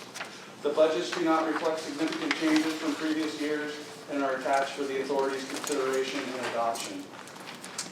Revenues are expected to be relatively flat with an estimated 5% increase in space rent beginning in March of 2023. Included with this year's budget is $15,000 to re-roof the small clubhouse, $16,500 to paint both the small clubhouse and car wash building. Also included is $40,000 to convert areas of turf to drought-resistant landscaping, and $35,000 has been allocated to the final phase installation of the water meter project, which is well underway. You may remember in last year's budget, we actually allocated half that cost to be done in that fiscal year. How much are they done now? Is it a third, 2/3? We're over half. Half? And I'm looking to the audience, John Davis and Katie Davis with Haven Management are here just in case I don't know an answer to one of the questions. As part of the bond financing utilized to purchase LaVerne Mobile, the Homeowners Council reviews the draft budget and provides feedback for consideration. They have approved and they have reviewed and approved the proposed budget. Additionally, the mobile home park liaisons, which include Mayor Hepburn and Mayor Pro Tem Crosby, have then sent the budgets in advance for review and to see if they have any questions. And then, of course, staff has reviewed and submitted questions and received answers and responses to any of the areas that we had questions on. For Valley Rancho, expenditures for this mobile home park budget are similar to prior years, with additional funding going towards refurbishment and repair of park-owned facilities. Additionally, there will be a rent increase of 5.9% as of September. This park isn't just where you have an owner of the coach and then they're renting the space. This park includes RVs, and then there's also units that the city owns, and so that's when I refer to that type of rent increase. That's what I'm referring to. A little different than a space rent. And that's going to be in place actually in September. And then there will be a management fee per the agreement that we adopted with Haven Management. With that, staff recommends that the LaVerne Public Financing Authority adopt resolutions number JPFA 64 and JPFA 65, approving the 2022-23 annual operating budgets for LaVerne Mobile Country Club and Valley Rancho Mobile Home Park. We have to answer any questions. Any questions for JR? Just a point of clarification, so I just want to make sure I'm reading this correctly. In the memo, it identifies that there's a homeowners council for the LVMCC. Is there a similar body or entity for Valley Rancho? Great question. So the bond in 1996, I can share it with you if you're ever interested in some light reading, is a massive document, outlines a lot of things. One of the provisions in the bond required that there was a homeowners council. With LaVerne Mobile, it was a little different. There is an outreach effort by the management where we used to do it monthly. Attendance was light, so we moved that back, not quite to monthly before the pandemic, and then once the pandemic hit, they didn't make that offering. Still very accessible, and I think that last I met with John and Katie, they actually were getting ready to open that back up again. When they were meeting, it was 1 or 2 people, and it was the same people that know their phone numbers already. So they are very accessible. They're often in the park, at least monthly, if not sometimes weekly. And then, of course, there's an on-site manager for both parks. So does that bond require that a homeowners council also approve, or because for the LaVerne Mobile Country Club, it does indicate that the homeowners council is supportive of approval of that budget. Does that body for the Valley Rancho Mobile Home Park need to provide similar? There's not that same requirement. Okay, so it's a different requirement. Okay, thank you. And just to clarify, it was a different purchasing. We did not purchase that with a bond, so because of that, it was actually just an outright use of affordable housing funds at the time that the city purchased it, so it's optional. Councilmember Johnson. Now, I'm a part owner of a ground lease to a mobile home park in the city limits. Should I abstain? Should I declare a conflict? I thought about your ownership position, and this is two particular parks that you don't have any financial interest in, so you're free to take part in this matter. Okay. Councilmember Cash, any questions or concerns? Just want to make sure that any of our seniors' needs are met there. Were there any questions or concerns from our seniors in those communities that might have been addressed or needs to be addressed? Yeah, absolutely. So Valley Rancho is an all-ages park. We do have some seniors in there. But as I mentioned, there's a great outreach effort, not only from John and Katie, but from the on-site manager. It's a very tight community. Sure, yeah. LaVerne Mobile's similar, a little more room in that park, several more units, but still very tight-knit, and they meet monthly. So if there are concerns that are brought forward, then of course those are addressed, either at that meeting or similar to a council meeting where staff goes back and tries to figure out solutions or a path forward. I will say that this budget that you're considering tonight does include a benevolence fund for LaVerne Mobile Country Club for those residents, because we do regular rent increases for those that may need assistance with paying their monthly rent. If they can apply with Haven Management, and if it's determined that they qualify, then we would use funds out of that benevolence fund to help them stay in the park. And that is a senior park. No, that's all I really have. I just want to make sure that their needs are met. I just want to make sure that their needs were met. That's their safety and their needs. And I understand, things increase in price, but unfortunately, a lot of them are on Social Security, and that is a fixed income, and it's hard to survive nowadays on so much with everything else going on. So if there's any other needs that they might have had, I'm hoping that it was addressed. It is in this great city, but it's not in my area. However, I'm still always available to have any answer any questions there, but nothing has come to me in that aspect, so thank you very much. That's why. Thank you. Yeah, I can tell you, we were just there a couple months ago. The mayor did a state of the city, actually, with former council member Muir Davis, and it seemed like the primary concern that was brought up was the rent increasing, and that was one of the drivers for us putting together the benevolence fund. Thank you. But also that we must note that with our bond covenants for LaVerne Mobile Home Country Club, they have some of the lowest rent rates of any park in the community here. So, and still though, I'm really happy to see about the benevolence fund because, $50 or $100 could be the difference between food and no food. And I think it's wonderful that we're doing that. So, and Valley Rancho is just a different type of park, but it runs very well. And I will say that I've been doing that for a number of years with JR and also with previous Councilmember Davis. And the residents aren't afraid to speak up. They speak up. If there's an issue, they speak, and it's good because we can have a good dialogue. But I know sometimes they run the management company a little ragged, but they don't look any worse for wear. Should we open public comment on this one? Or public? Yes. Let's open up public comment. Anybody have any comments or concerns on this? Ms. Beauchamp.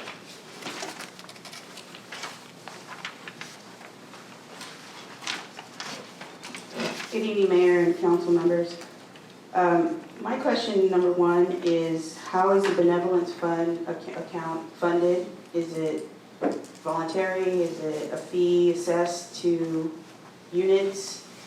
Secondly, what assurances can the city provide to the residents of these parks in terms of not selling that lot for future housing projects or multi-use projects, such as the one that is on the Foothill Village, which is on Bradford Foothill. Casitas? Across, just south of Twin Oaks and Las Casitas. So, because I know that is a concern. Ms. Best brought that up about the letter that the residents received at that mobile home park, and to this day we still haven't received any answer in terms of that.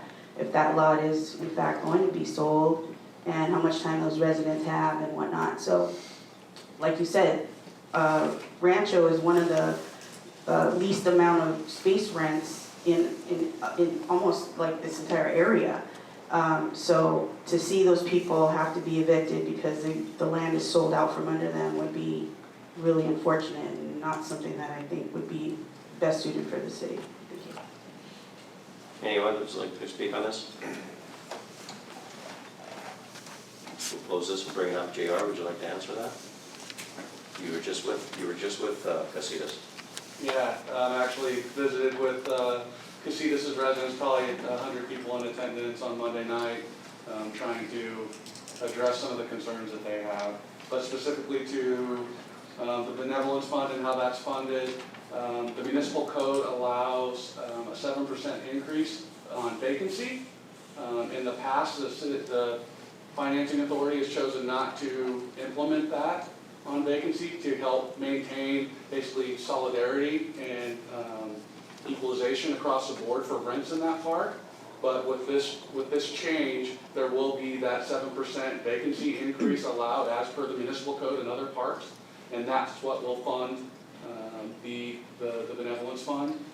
And talking with John and looking at our analysis and kind of understanding how many people might take advantage of that or need that assistance, that will be more than enough to do that for us, to support that. It's also important to know that none of the dollars to support these parks and their operations comes out of the general fund.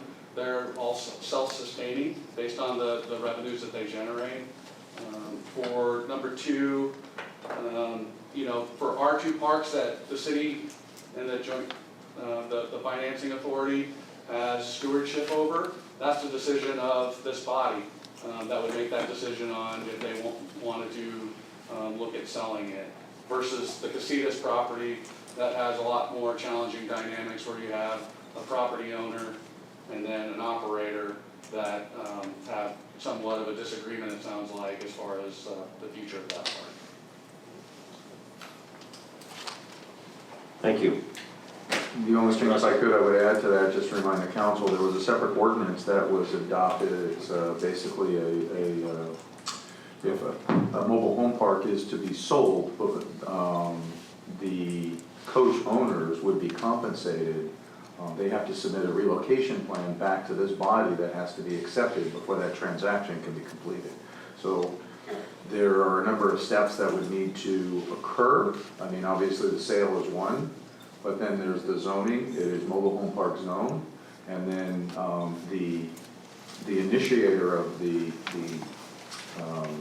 clearing of the property would be required to financially compensate each of those coach owners. So there are several protections that are in place for those mobile home parks as well as any other mobile home park in the community. I know that we were reviewing that. We were reviewing that to make sure that. Yeah, I think we reached out to the attorney based on that put it together, and it is the most current, correct me if I'm wrong, that is out there and exists to date. So there haven't been any adjustments in state law that would enable us more rights than we've already given to the council and to those owners. Because Ms. Beauchamp had brought that up before previously to make sure that the contract is current, to make sure that there's maximum protection to our residents. We have the maximum protection that we can, that is permitted to us under the law without being challenged. I mean, I guess we can still be challenged on this, but yeah. It is what the attorney feels, and it's Bob's colleague who's familiar with mobile home parks, that we can protect ourselves and our residents with. So basically, they just can't come in here and just do whatever they want to. There is definitely a process for our prior to that adoption, that ordinance that we added, that layer of protection, effectively they could. Now, the council would still need to change the zoning, but they could still choose to clear the park and wait for that to occur. Yeah, when this first started with Las Casitas, this was something we said, uh-oh, we need to get ahead of this one because it could get ugly, especially as many mobile home communities we have here. We want to make sure they know that if you even think about doing it, you have to relocate those people and financially assist them, and I think that's important. So, with that, any more questions or concerns? We need a motion. Oh, motion first and a roll call. We can do both. Both? Motion. Okay.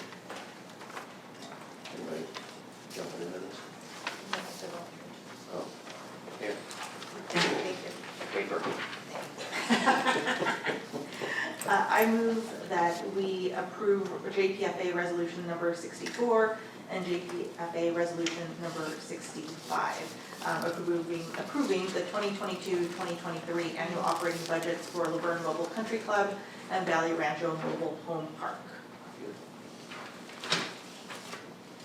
Board Member Lau? We need a second. Second. Yeah. Did you just second? No, Oh, okay, I'll second that, so I thought Thank you. he's. I know. I try not to start. But I guess I could. I know. Board Member Lau? Aye. Board Member Johnson? All right. Board Member Cascio-Flagita? Yes. Last time I said I was in some sickness. Say aye again. Say it.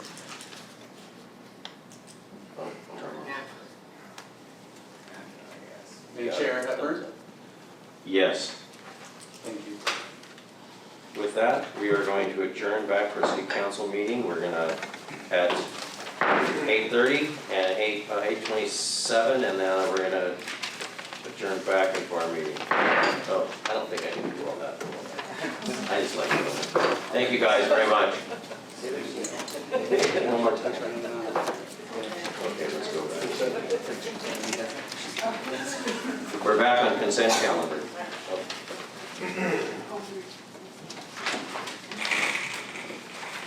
Mr. Russi, we have a couple items pulled off consent calendar, is that correct? Yes, there's been a request to pull item D and item G, Okay. resolution 2264. So we will hold them. We will hold them off, but we can take a vote on what's left on the consent calendar. Any questions from council before we vote on the consent calendar? Then we need a motion. I move to approve the consent calendar with items B and G removed for individual discussion. Second? Second. Second, Councilmember Johnson. Councilmember Lau? Aye. Councilmember Johnson? Yes. Councilmember Cascio-Flagita? Yes. Mayor Pro Tem Crosby? Yes. Mayor Hepburn? Yes. Okay. I think that Ms. Beauchamp was the one that pulled these two items, is that That correct? is correct. And I think we should take them both and then take an action on both of those after we're done. Ms. Beauchamp. You have 20 minutes on each item, go ahead. Oh, wait, I'm sorry. Almost. Wow. All right, good evening, Mayor and City Council again. For item D, it lists that the amount of $646,150 is what is required on an annual basis to implement this LA Impact Program. But when you do the math, 82.5%, I want people to think about that for a minute. 82.5% is allocated to go to the pensions, to the retirement, not the actual program. That's only 17.5% that's going to implement this program. So when people think that this money's going to the PD, it's gonna make it safer, how much safer is it gonna make? I think people forget that LaVerne is already the third safest city in Los Angeles County. So there's not a lot of room for improvement for safety in our city, which I commend Chief Flores and all of the officers who serve in our city for making that goal. But when we look at this from a fiscal standpoint, that's not something that can be sustained long-term. I know that in the budget, there was a lot of line items. I reprinted the entire section of the police budget, and nowhere on there does it discuss. Mr. Mayor, if I could just jump in Yeah, because we need to yeah, clarify. I think We're you're mixing- misunderstanding. We're mixing two items here. Yeah, And so these are mutually exclusive appropriations. They don't have anything to do with one another. Okay, So that percentage does not apply at all. okay, so One what's the is- 646,150 to go to LVPD? It doesn't go to LVPD. We have a contract with LA Impact, which is a task force. Right, And that task force, we process their payments with their asset forfeiture dollars that we hold as their fiduciary. okay, What we neglected to do, and inadvertently when we were putting together the budget, they adopt a budget. When they adopt that budget, we are supposed to get the authority from the council to spend their money that they approve. This simply is to give the authority to spend the money that we're holding on their behalf. It has nothing to do with our police department at all. Okay, so who actually is enforcing this LA Impact program then? Well, What LA Impact is- officers are actually out there doing these duties? So LA Impact is a regional task force that is comprised of agencies from out the LA State, County area. federal, right. So there isn't one, there is a governing body, it's a JPA. We are a contractor that provides fiduciary services for them on their behalf. And so that is handled, the enforcement or the oversight is being done by their CEO and their board. Okay, so with that said though, when the fiduciary responsibility falls on the city, what penalties or interests are incurred when something like this situation occurs, when you fail to release those funds? Nothing got failed. I mean, you're misunderstanding the point completely. I mean, what is actually occurring here is they gave us their budget. We have a contractual relationship with them. All we are doing is getting the authority to spend the dollars. There was nothing that has been missed in the process. But in order for us to spend dollars, we need to get the council's authority. They were technically holding their dollars, but council has the authority and has to give the permission to spend them. All we're doing is making sure that permission is there. The penalty would have, the consequence if this didn't happen, we wouldn't have been able to process their payments. They would have been, as a contractor, said you're not fulfilling your obligation. Okay, so what requirements are there of the city for us to participate in the LA Impact program? There aren't any requirements for that. These are completely independent. The participation in that is voluntary. The fact that we do this for them is kind of as a service provider, is something we do to enjoy a financial benefit that benefits the rest of the operations, but we're not required to do anything other than process their payments. Okay, so with just this exchange of information, obviously I misread this and misunderstood it, which is more of a reason why this is something that should not be voted on, and it should be presented in a study session so that other residents can understand this a little bit better. I mean, if you're not a CEO or a financial officer, it's hard to figure out these numbers and what exactly do they mean, and what their bearing is for the city. According to your explanation, there is none, but. Danita, I think the issue is the fact that we've been doing this for many years. We get a fee for that. This was a little confusing because they rolled the 115 trust before or after the LA Impact. Right. And the issue was the fact that we just didn't show LA Impact as far as the 600 and whatever the amount was, that just basically wasn't in there. The audit demands are going up every month. They're being paid. LA Impact is being paid, along with the one we've just brought on, which is LA Clear, which is another one, which is quite a much larger entity, a lot of employees and things like that. We took that on because we do get a fee for that also, and it benefits us, but like City Manager Russi said, we benefit that from our affiliation with these organizations because we do have LA Impact in our city and it works out really well. Okay, but you just said the city receives a fee for being a participant of this, correct? We do. And that Okay, was, but so that. excuse me, if I'm wrong, I apologize. Back up. But Mr. I Russi. think we should get back to just what the questions Yeah. are, so we're not getting it back and forth, because this is getting to be a circular argument. Okay. Okay, I'll let so there you is finish no it. fee then? There, Or, go ahead, why don't we go through well, what your questions are? but my question is that nothing in the budget section for the police department references LA Impact. So, whether it's a fee or bodies that are allocated to the city for the task force or, some kind of liaison that they work with our police department, it's not shown in there. So, to me, it just, again, it leads the door to confusion because how do you understand this if it's not explained? Especially from a budgetary standpoint. And you throw these numbers out there and, obviously it can be misunderstood very easily, so. Well, with that said, that changes the entire dynamic of my comment, but I'll let you That's go what I ahead. wanted to clarify. Yeah. So, why don't we go ahead and get your questions down in 2264. Okay. Your next one. Oh, my next for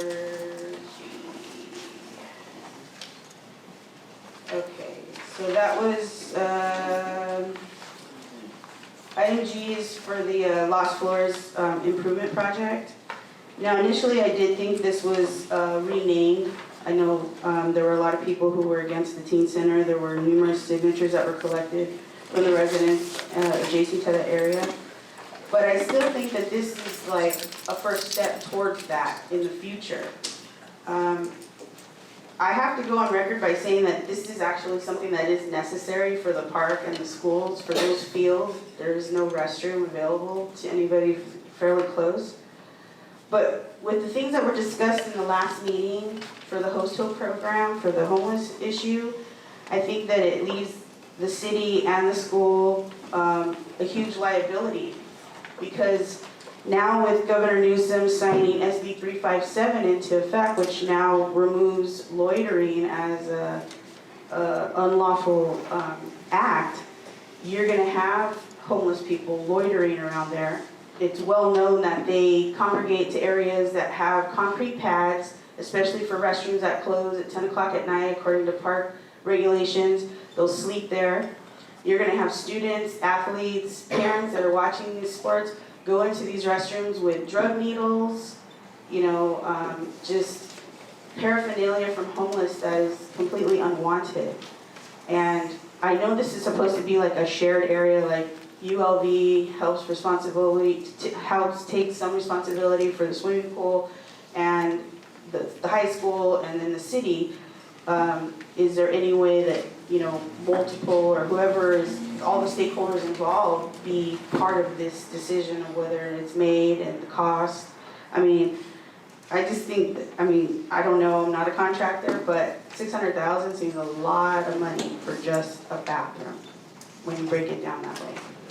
What is included in it? It doesn't give any details, and so when you just, again, you put out numbers, what does that really mean for everybody? I think part of the problem too is that, our PD isn't fully staffed. We need more PD, that is a fact. We addressed that at the last meeting, but yet we're gonna create more problems for them and leave them even more short-staffed when an incident takes place. And it's a matter of time before the incident does take place. So I just would like to see the city give a little bit better explanation or some kind of detail as to what the reasoning behind this, not just for this, the fields to have restrooms, because they have needed restrooms there for umpteen years. I lived in LaVerne 33 years, and those poor kids have had to go way across campus to go use the facilities. And so I just think the timing of this is, for lack of a better word, suspicious. As Mr. Russi has said in the past, when we have had interims come in, things fall through the cracks, there's things that overlap, and I would hate to see something as important as this be one of those things. So that's why I requested that this item be removed, and maybe the council can provide more detail as to why they found it necessary at this time. Thank you. Thank you.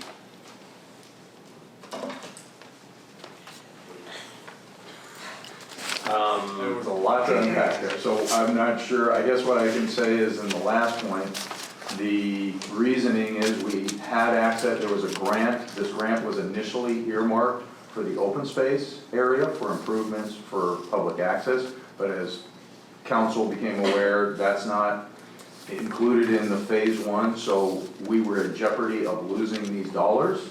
And we, as you know, Mayor Hepburn met with you and Councilmember Carter at the time to identify other eligible projects. The Los Flores Park and the restrooms, as well as these other improvements to the tennis court area, were on our capital improvement list. So we were able to package these all together and submit a replacement grant, I'll describe it as, to the county to be able to repurpose those dollars that would be a benefit to the community. And the restrooms was a high priority, as well as the other listed improvements that are being suggested, and therefore bringing forward this grant amendment is why staff felt it was necessary. Has nothing to do with the teen center, doesn't mean the staff's, based on council's previous direction of pursuing grants for that, will not continue. But this has nothing to do with that. This is simply about improvements that have been identified and prioritized by staff and council previously. I have to compliment staff too, because that money, we could have lost that money because of the Wilderness Park, because we weren't going by design, but we, because of staff, community services director, or manager, excuse me, and also our public works, not public works, but our community service, our community development department, really worked hard on that to get the county to re-accept that as a different purpose. And so we were able to save the 500, plus it was another 160,000, Bob, is that it? And another, one of the funds, it was the original, and then there was an additional. Yes. On the Measure A funds. Exactly. Measure A funds. Package those together. So I'm kind of babbling here, but the intent was that our staff did a fantastic job of getting that repurposed through LA County, through Measure A funds, which we're able to. All we have to do is put this in place, and we will get the bathrooms, which is something that Yvonne Duran, our community services manager, it's dire need for that. And as far as the restrooms, they close at night like everything else. We do have a curfew on those, and they do close. And they will be monitored as the park is monitored.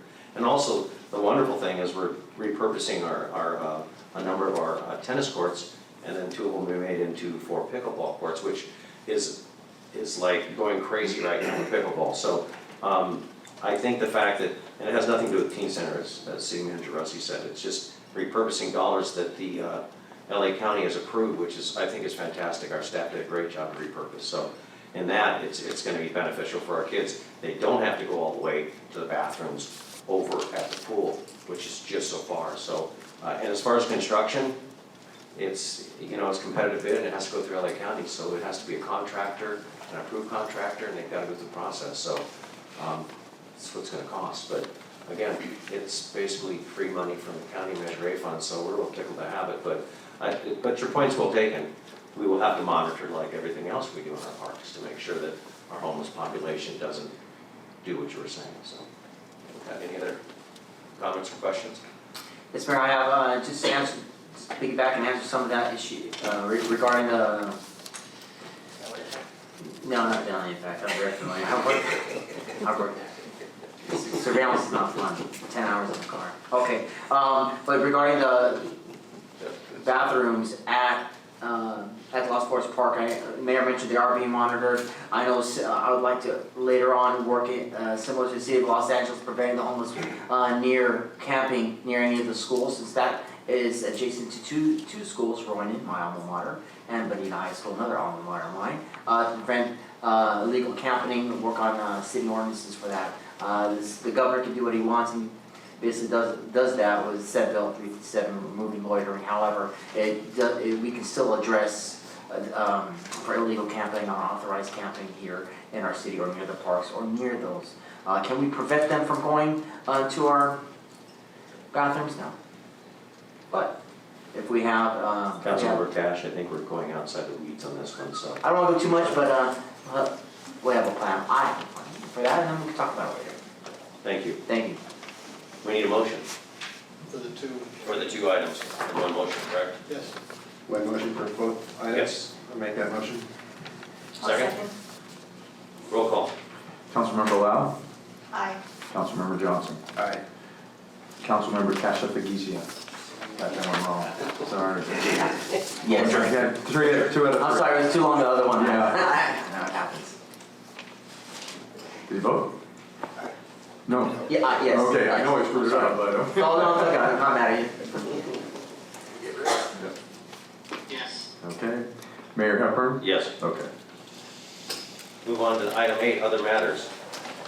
All right. Yes, I will turn this over to Councilmember Kasha-Fagisia in a minute, but this was requested as a result of the SOC, fire SOC that was considered by council several meetings ago, and requested that it be placed on for consideration of a similar effort for the police department. So. Thank you, Mr. Russi. Well said. That's exactly what I was trying to do. I'm trying to get support from our fellow council. I believe in public safety. This opportunity I'd like to have to give our chief of police the ability to have another entity come out, conduct this study, if you will, similar to that of the fire department that came out earlier, and talk about ways we can get better. There's always ways we can get better. Figuring ideas to deploy officers in certain areas that's needed, how past practice was, how it's currently happening, and how we can move forward in the future for different deployments of officers in certain areas as our city grows. To provide this continued same service, right? That I understand there's a money aspect of it. I understand that there's a need for more officers, absolutely. But I'd like to give the chief of police the opportunity and her staff to see how we can get better. I am 100% for our city police department. I will always be that way. I just want to be able to give the chief additional tools, similar to that, to the great fire chief had that opportunity to see how we can get better, right? I keep saying how we can get better because I know we can always get better. But there's people that have a little bit more time than I do to get out there and conduct what we call an inspection, provide recommendations, conduct sensing sessions. I can't say that twice, too fast, sorry. Right, reviews and recommendations on how our police department can operate just a little bit better. So I'm in support of Councilmember Castro-Fajita's recommendation. What I would ask of staff is to determine how, what entities are there that conduct these types of standards of coverage, similar to when we researched, training was gonna be a good fit, et cetera, who that might be, and then advise the council so that we can make a decision about going forward. So I think some of the budgetary considerations can be evaluated at that point, but I do agree that if there's a methodology in which we can identify data points and where we want to focus our efforts and our limited dollars, that would be important. And yes, and the point of bringing this before council is before we did that effort, I wanted to, or let the chief go off and do that effort, I wanted to make sure there was support from the remainder of the council. We will bring back a proposal or several proposals and then a request for appropriation. So at this point, it's just, do we have the concurrence to go off rather than we bring you something that is, I don't know, the fire study was roughly 60 grand, is that right, chief? So I would expect this one will be somewhere in that range as well, maybe a little more. So before we started doing that work and then come back to you, we wanted to get an initial assessment. I'd like to hear from Chief Flores. Is this something that you would like to see done? Do you want me to speak? Please, because that was going to be my question also, because obviously that's to have your blessing. You are the boss. And we appreciate that tremendously. Good evening, Mayor, Council. We're going to miss you, Barbara. Thank you for putting this on the table. We learned a lot from the fire study. I have personally never been through a police services study, but what I can tell you that what's obvious to the public is our crime is increasing. We know that many don't stay in custody and become repeat offenders. We know 10% of our cases are not getting filed at the district attorney's office just from the standard measure that this district attorney has given. And so we're kind of in an uphill battle when it comes to the external.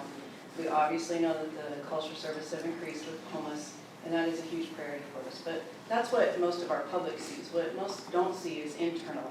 We have been faced with tons of legislation, tons of Public Records Information Acts, a lot of internal mechanisms to keep us focused, to pass all of these audits, these inspections, these reports, and I don't have any more personnel to do it. So what happens is, when these numbers are requested, most agencies will have a crime analyst. I don't have a crime analyst.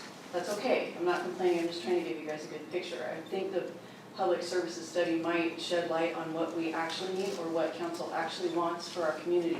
Excuse me. Doesn't mean that we have to do everything that is requested, and I definitely don't want to do a super expensive study if it's not going to benefit us, if we already know on the upper level what our needs are. So for another example is training, mandating use of force, staying in compliance with the Department of Justice, staying in compliance with police officer standards and training, our redactions for our body-worn cameras, our audits for our body-worn cameras, audits for police services, culture service, use of force investigations, all of that are done with people that are wearing multiple hats. So what I can imagine moving forward is if we had full-time entities to handle all of the backside to make sure that we're within law, watching out for the liability of the city, that would help us figure out if we do actually need more personnel internally to face with the growth in our community and the increased calls for service. So lastly with that, I do appreciate the consideration.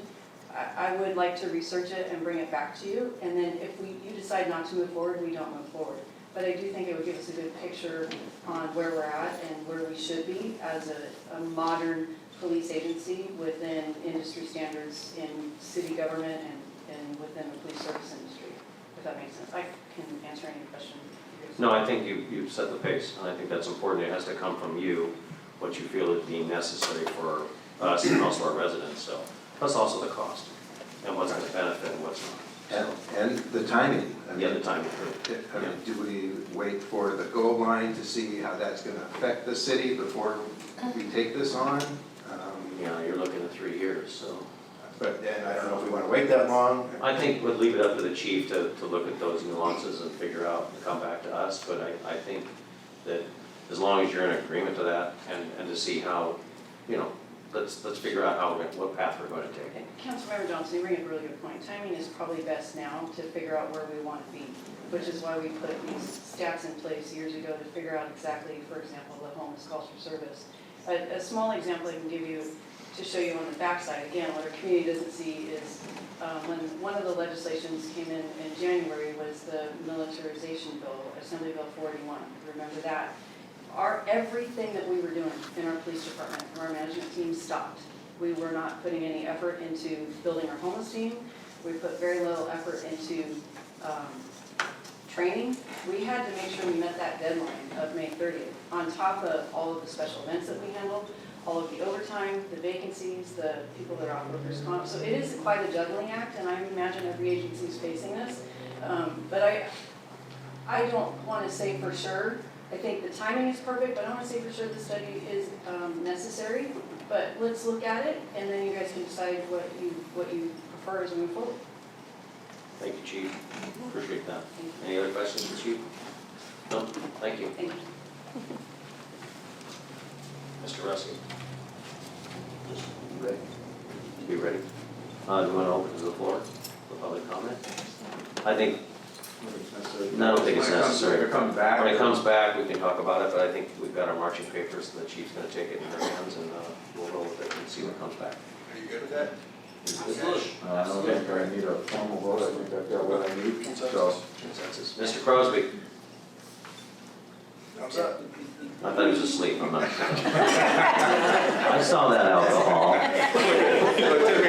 Take me off here. I'll tell you asleep. Councilmember, we need that for putting this on there as well. Yes, thank you, Councilmember Cash. We move to public comments and oral communications. Anybody have any? We don't have the cards, but. No. Anyone? Mr. Galvin? Excuse me, sorry.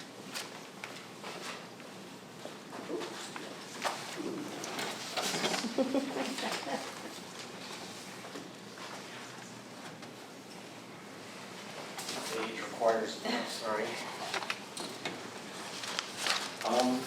First of all, I just wanted to maybe be one of the first people to go in public comment in advance of the decision to speak to the point that Mr. Finacial and Chief Flores had brought up. But I think it's way overdue. I think just the climate that we've lived in this country for the last 3 or 4 years, the opposition to police and law enforcement that is misguided, and the litigated exposure the city has outside of the obvious safety risks that are not potentially addressed. Just it's a no-brainer, so that's just a quick comment. What I want to speak to tonight was two things. One was my wife, Cynthia Gabaldon, 169 days ago, had sent a letter to you, Mr. Mayor, and Mr. Russi, and some staff regarding SB 9, SB 10, and other cities in California that were trying to take local control of their development and housing back away from the state, that has egregiously tried to tell us how to plan our city. There has been zero response in that 169 days. For your review, I'll present to you a little bit of the subject matter of that letter that she had detailed, and I will re-forward with copy to the rest of the council as to her comment. But that the cities of San Dimas and Glendora have proactively pursued resolutions that I presented to you to protect their cities and to regain local control. And LaVerne has not taken advantage of this opportunity to be ahead of the curve. And I would ask that you seriously consider this, and especially what the RENA numbers proved out to be, but the auditor to be flawed, almost entirely flawed in its process and its outcomes. So considering the general plan is being reviewed, again, for a comment, there was no comment in there regarding taking back local control. It actually speaks to a lot of opportunity for the city without any protections for the current residents. I ask you to look at that and consider it. And then last week, just quite briefly, the sentiment of the presentation that was made regarding the car shows in LaVerne, I felt that it was taken off track because staff had presented, community member Denise Fisher, who also works in the works with the Canine Foundation as a volunteer, came up here and tried to present what was presented as a seamless, easy decision to continue with the relationship of the exhibitor, and provided benefits to the city that were, in my opinion, overlooked by most of the council, not you, Ms. Lau. And I think Councilman Crosby also made comments about the value, the benefits. I think that every time somebody comes up here and presents an analysis about what it is that we're making in decisions, kind of to Mrs. Beauchamp's comment about the transparency and the clarity, is that we should be looking about the benefits just as much as we look at cost. When I hear that we're spending $8,500 to protect or provide security for that event, I see that as a necessary evil for what is an investment in this community, and the far greater benefit to the community and what it does for the development in that area of the businesses, and also for the $12,000 that Mrs. Fisher provided as a benefit. The city pays $0 for, but 100% of that money goes to support the Canine Foundation in the city, which services the city. So I think going forward, I would ask that if we're going to have discussion about costs, I think that they should be weighed by the actual benefits in a quantifiable way that allows us to get past the smoke and mirrors of what is a perceived concern and focus on the positives. Also, Ms. Lau, I think that you correctly called out that there was a bit of opportunity and amortization of that cost. It's actually much greater than that because it was a one-time plan, as I understood, for traffic planning for events that would be amortized across many events, not just 3. So it's almost a cost equal to null over maybe 5 years. So, thank you. Anyone else wish to speak?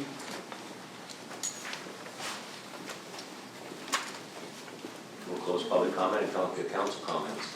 Is there? Oh, I'm sorry. Wanda. Can we speak on any topic, or got a little confused? Basically, you can speak on anything you wish. Okay. Well, anyway, But we are gonna do 3 minutes because of the fact we've got a closed session, so it's been quite a long evening, so all right. please. Well, in a nutshell, I think my kids are about ready to not let me watch Netflix anymore because I've become like a crazy woman to them. With all the documentaries, I've been always optimistic, but I've been watching a lot of documentaries. one thing leads to another.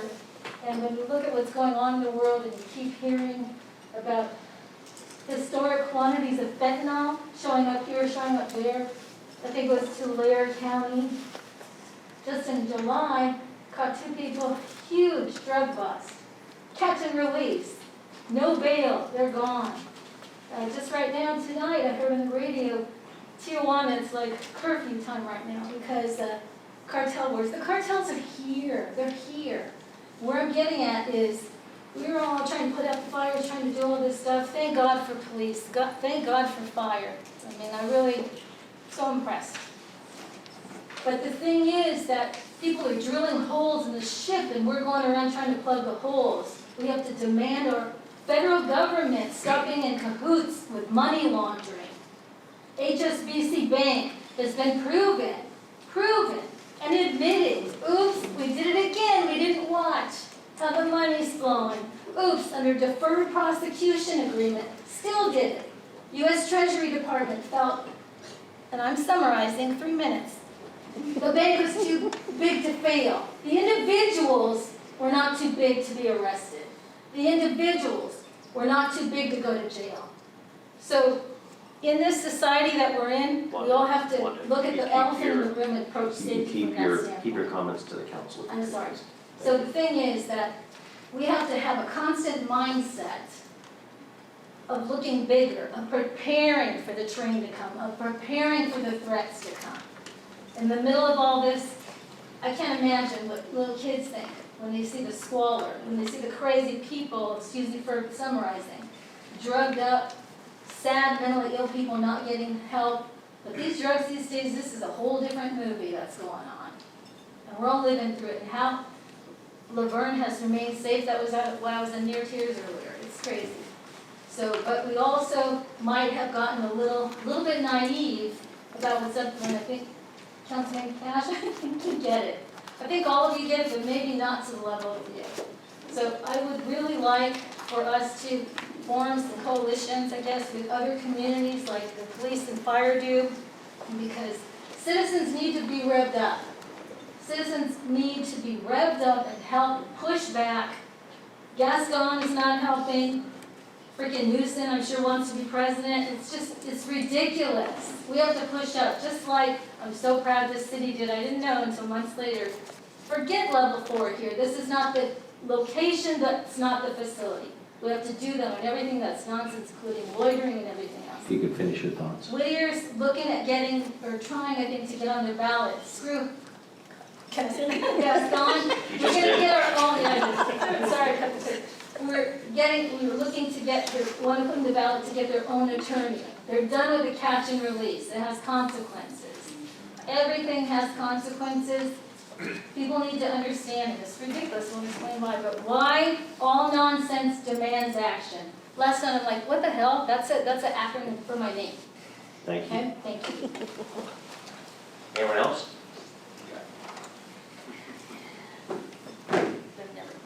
We're going to close public comment, bring it up to the dais. Council comments? Who would like to start? You've been writing a lot over here, Councilmember Lau. Go ahead. Sure.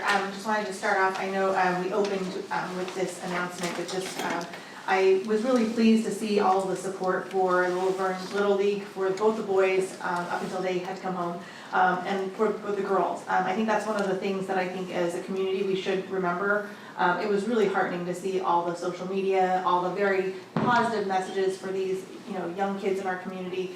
For the people who went out late at night yesterday to welcome them back home. I couldn't make it, but I loved seeing that there were all these people that some of these kids probably don't know who you are, but they're probably so excited that you took the time to be out there. And I think that is one of the things about LaVerne that is truly beautiful. So thank you to all of you that in one way or another, whether you donated to help get the kids there, whether you posted about it, shared it, went to meet them, whatever you did, thank you, and congratulations to our softball team for doing an amazing and historic thing that really put, I think, LaVerne on the map. For those who didn't know, where's LaVerne? I think it was a nice way to say, well, here we are, and it's for a good thing.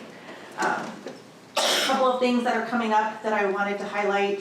There is a blood drive happening at the University of LaVerne on August 24th. So if you are so inclined, I would urge you to please sign up and go donate. They do take in walk-ins, but if you want to conserve your time and be sort of master of that fate, I would urge you to make an appointment because blood is still needed, platelets are still needed, so if you can, please do. Another fun thing that's coming up, if you are a ULV alum, ULV Dodger Night is being hosted on October 4th. And so I don't remember who they're playing, which is really bad, I should have thought about that. But tickets start at $26. It's a great opportunity for you to network if you'd like, to just go out to a game and see some alums, but it's a lot of fun. So if you go to the LaVerne website, you can purchase your tickets there. And then I'm sure you all are aware, even when we walked in here earlier tonight, that it was very hot. It's going to continue to be very hot this week.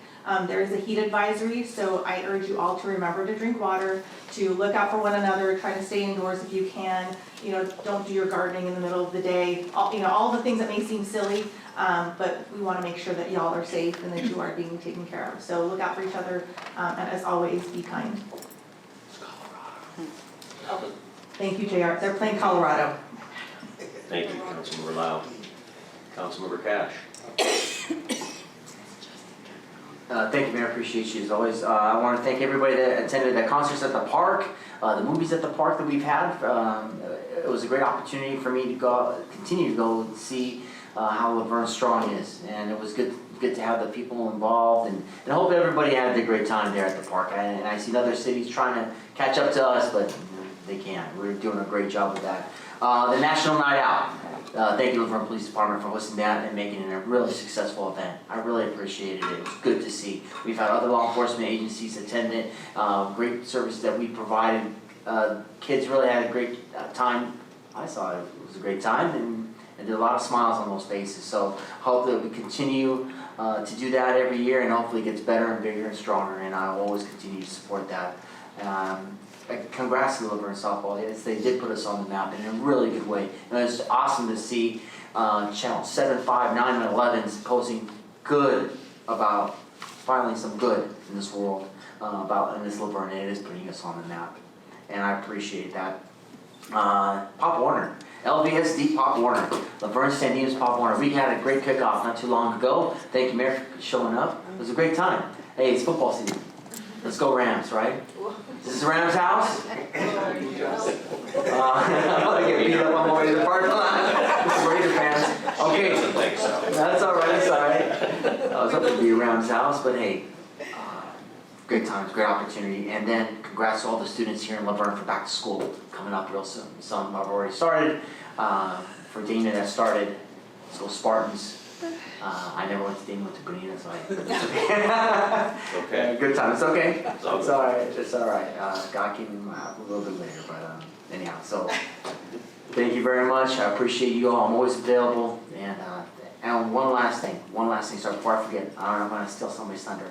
God bless our veterans. I had the great opportunity going to see an amazing corporal in the United States Marine Corps, Semper Fi, for you Marines that are out there. I'm an Army guy. It's okay to say that. Vietnam veteran, Corporal Ross Tyner. Did I say it right? Yes. I just say Marine. That's all I need to know. And his battle buddy, Staff Sergeant. What was his name? Bob Farley. Bob Farley. Marine. Came back from Vietnam, still friends. We're there together and celebrated his birthday. And I'm truly proud to be in their presence and Vietnam, amazing veterans, and all veterans that have served, still serving, like myself, and looking forward to others that will serve in this nation's great military. So I wanted to end on that. God bless our veterans, God bless our Vietnam veterans, and they're always welcome home here. Semper Fi. Thank you, Councilmember Cash. Councilmember Johnson. Hello. That was a wonderful event with the 21-gun salute. That was very touching. Kudos to the girls softball. Lori and I had ridden our bikes to Pelota Park at 8 o'clock, right when you told us to. That's what happens when you go to LAX. You're just not quite sure when you're going to show up, especially when the bats don't show up, but everything else does. So. But I did want to thank everybody that's here in attendance. I think it was very nice, especially supporting Bob's retirement. Bob, congratulations. All right. That's really all I need to say. Thank you. Thank you, Councilmember Johnson. Councilmember Crosby in the force vehicle there. Thank you so much. I wasn't able to be there this last weekend, but Majestic Ice Cream put on the LaVerne Grand Prix this weekend and did an amazing job out there. Everybody be careful this Monday. Bonita Unified starts school, and we'll have a bunch of kids out and about going to school, and brand new drivers to Bonita High School. So be very careful out there and watch, especially how you're driving around our schools. There will be a lot more traffic, especially the first week or so around each campus. And Bob, thank you again for everything you've done for us. Thank you, Councilmember Crosby. You guys have covered everything, just about. Louis in the Park, the LaVerne POA and Community Services Department, Yvonne, and all the stuff we've done. Concerts in the park, movies in the park, National Night Out was awesome. Cynthia, your party for your husband Ross was amazing, and Bob. And I want to thank the Band of Brothers for being there. They did an exceptional job, and it was a really, really nice, fun day. Also the girls softball team. Again, there's a number of you here. Let's see Cynthia, let's see Joe, let's see Kathy, there's a bunch of people, Steve and Lori. Gash was there. A lot of LaVerne was there, and although they did use up a lot of silly string, which was quite a mess. I did post a video, and there was somebody was getting mad at somebody. I thought, uh-oh, the chief let me know that, Chief Nig. But again, it just shows you what wonderful community we live in, and we all stick together, and we all do things together, and we celebrate together. So thank you all, and Bob, you will be missed, and thank you for your service to this community. It has been exceptional. There was one more thing I was notified this morning, I'd let you guys know regarding Norma Torres, which is a 35th District Congresswoman, which is Pomona, but our Band of Brothers put on a celebration for Adriana Barcelona Cartanega, which was born in 1903 in Autan, I can't pronounce this, Panay Island in the Philippines. Anyway, he was lost at war, POW, but they had Norma Torres, the family, he had 8 medals of honor that they submitted to him, and they did the gun salute and taps today, and it was very touching. I knew nothing about it, but this morning they threw it together pretty quick, but the Band of Brothers again rose to the occasion. She was there, the whole family was there, and utilized our memorial, and that was very touching for me, but it was pretty incredible to find out that again, our higher electeds are able to research and through our military, and our military keeps pretty good records to find what these people did, where they were in their family lineage, because he was lost at war. So thank you, Band of Brothers. But being that said, we have a closed session tonight, Mr. Russi. We do, Mr. Mayor, and I will adjourn. I will give you that in a minute. And I just know I said all the words I did before, but I do want to express my thanks and gratitude for all the kind comments. It's not everybody who gets to enjoy their 21 years somewhere, and I truly had that opportunity. Tonight was a great example of why, because of the number of positive comments. So thank you all again, and for being here for that. So, conference at the closed session is with labor negotiators under Government Code Section 54957.6. The negotiators are city manager, assistant, and city attorney, and the listed organizations and unrepresented group are listed in the agenda. We will not be reporting back, is that correct? That's correct.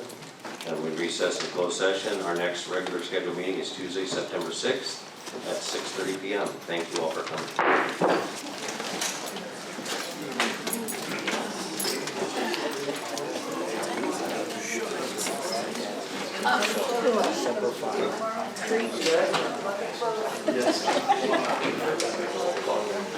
Danita, thank you for your order.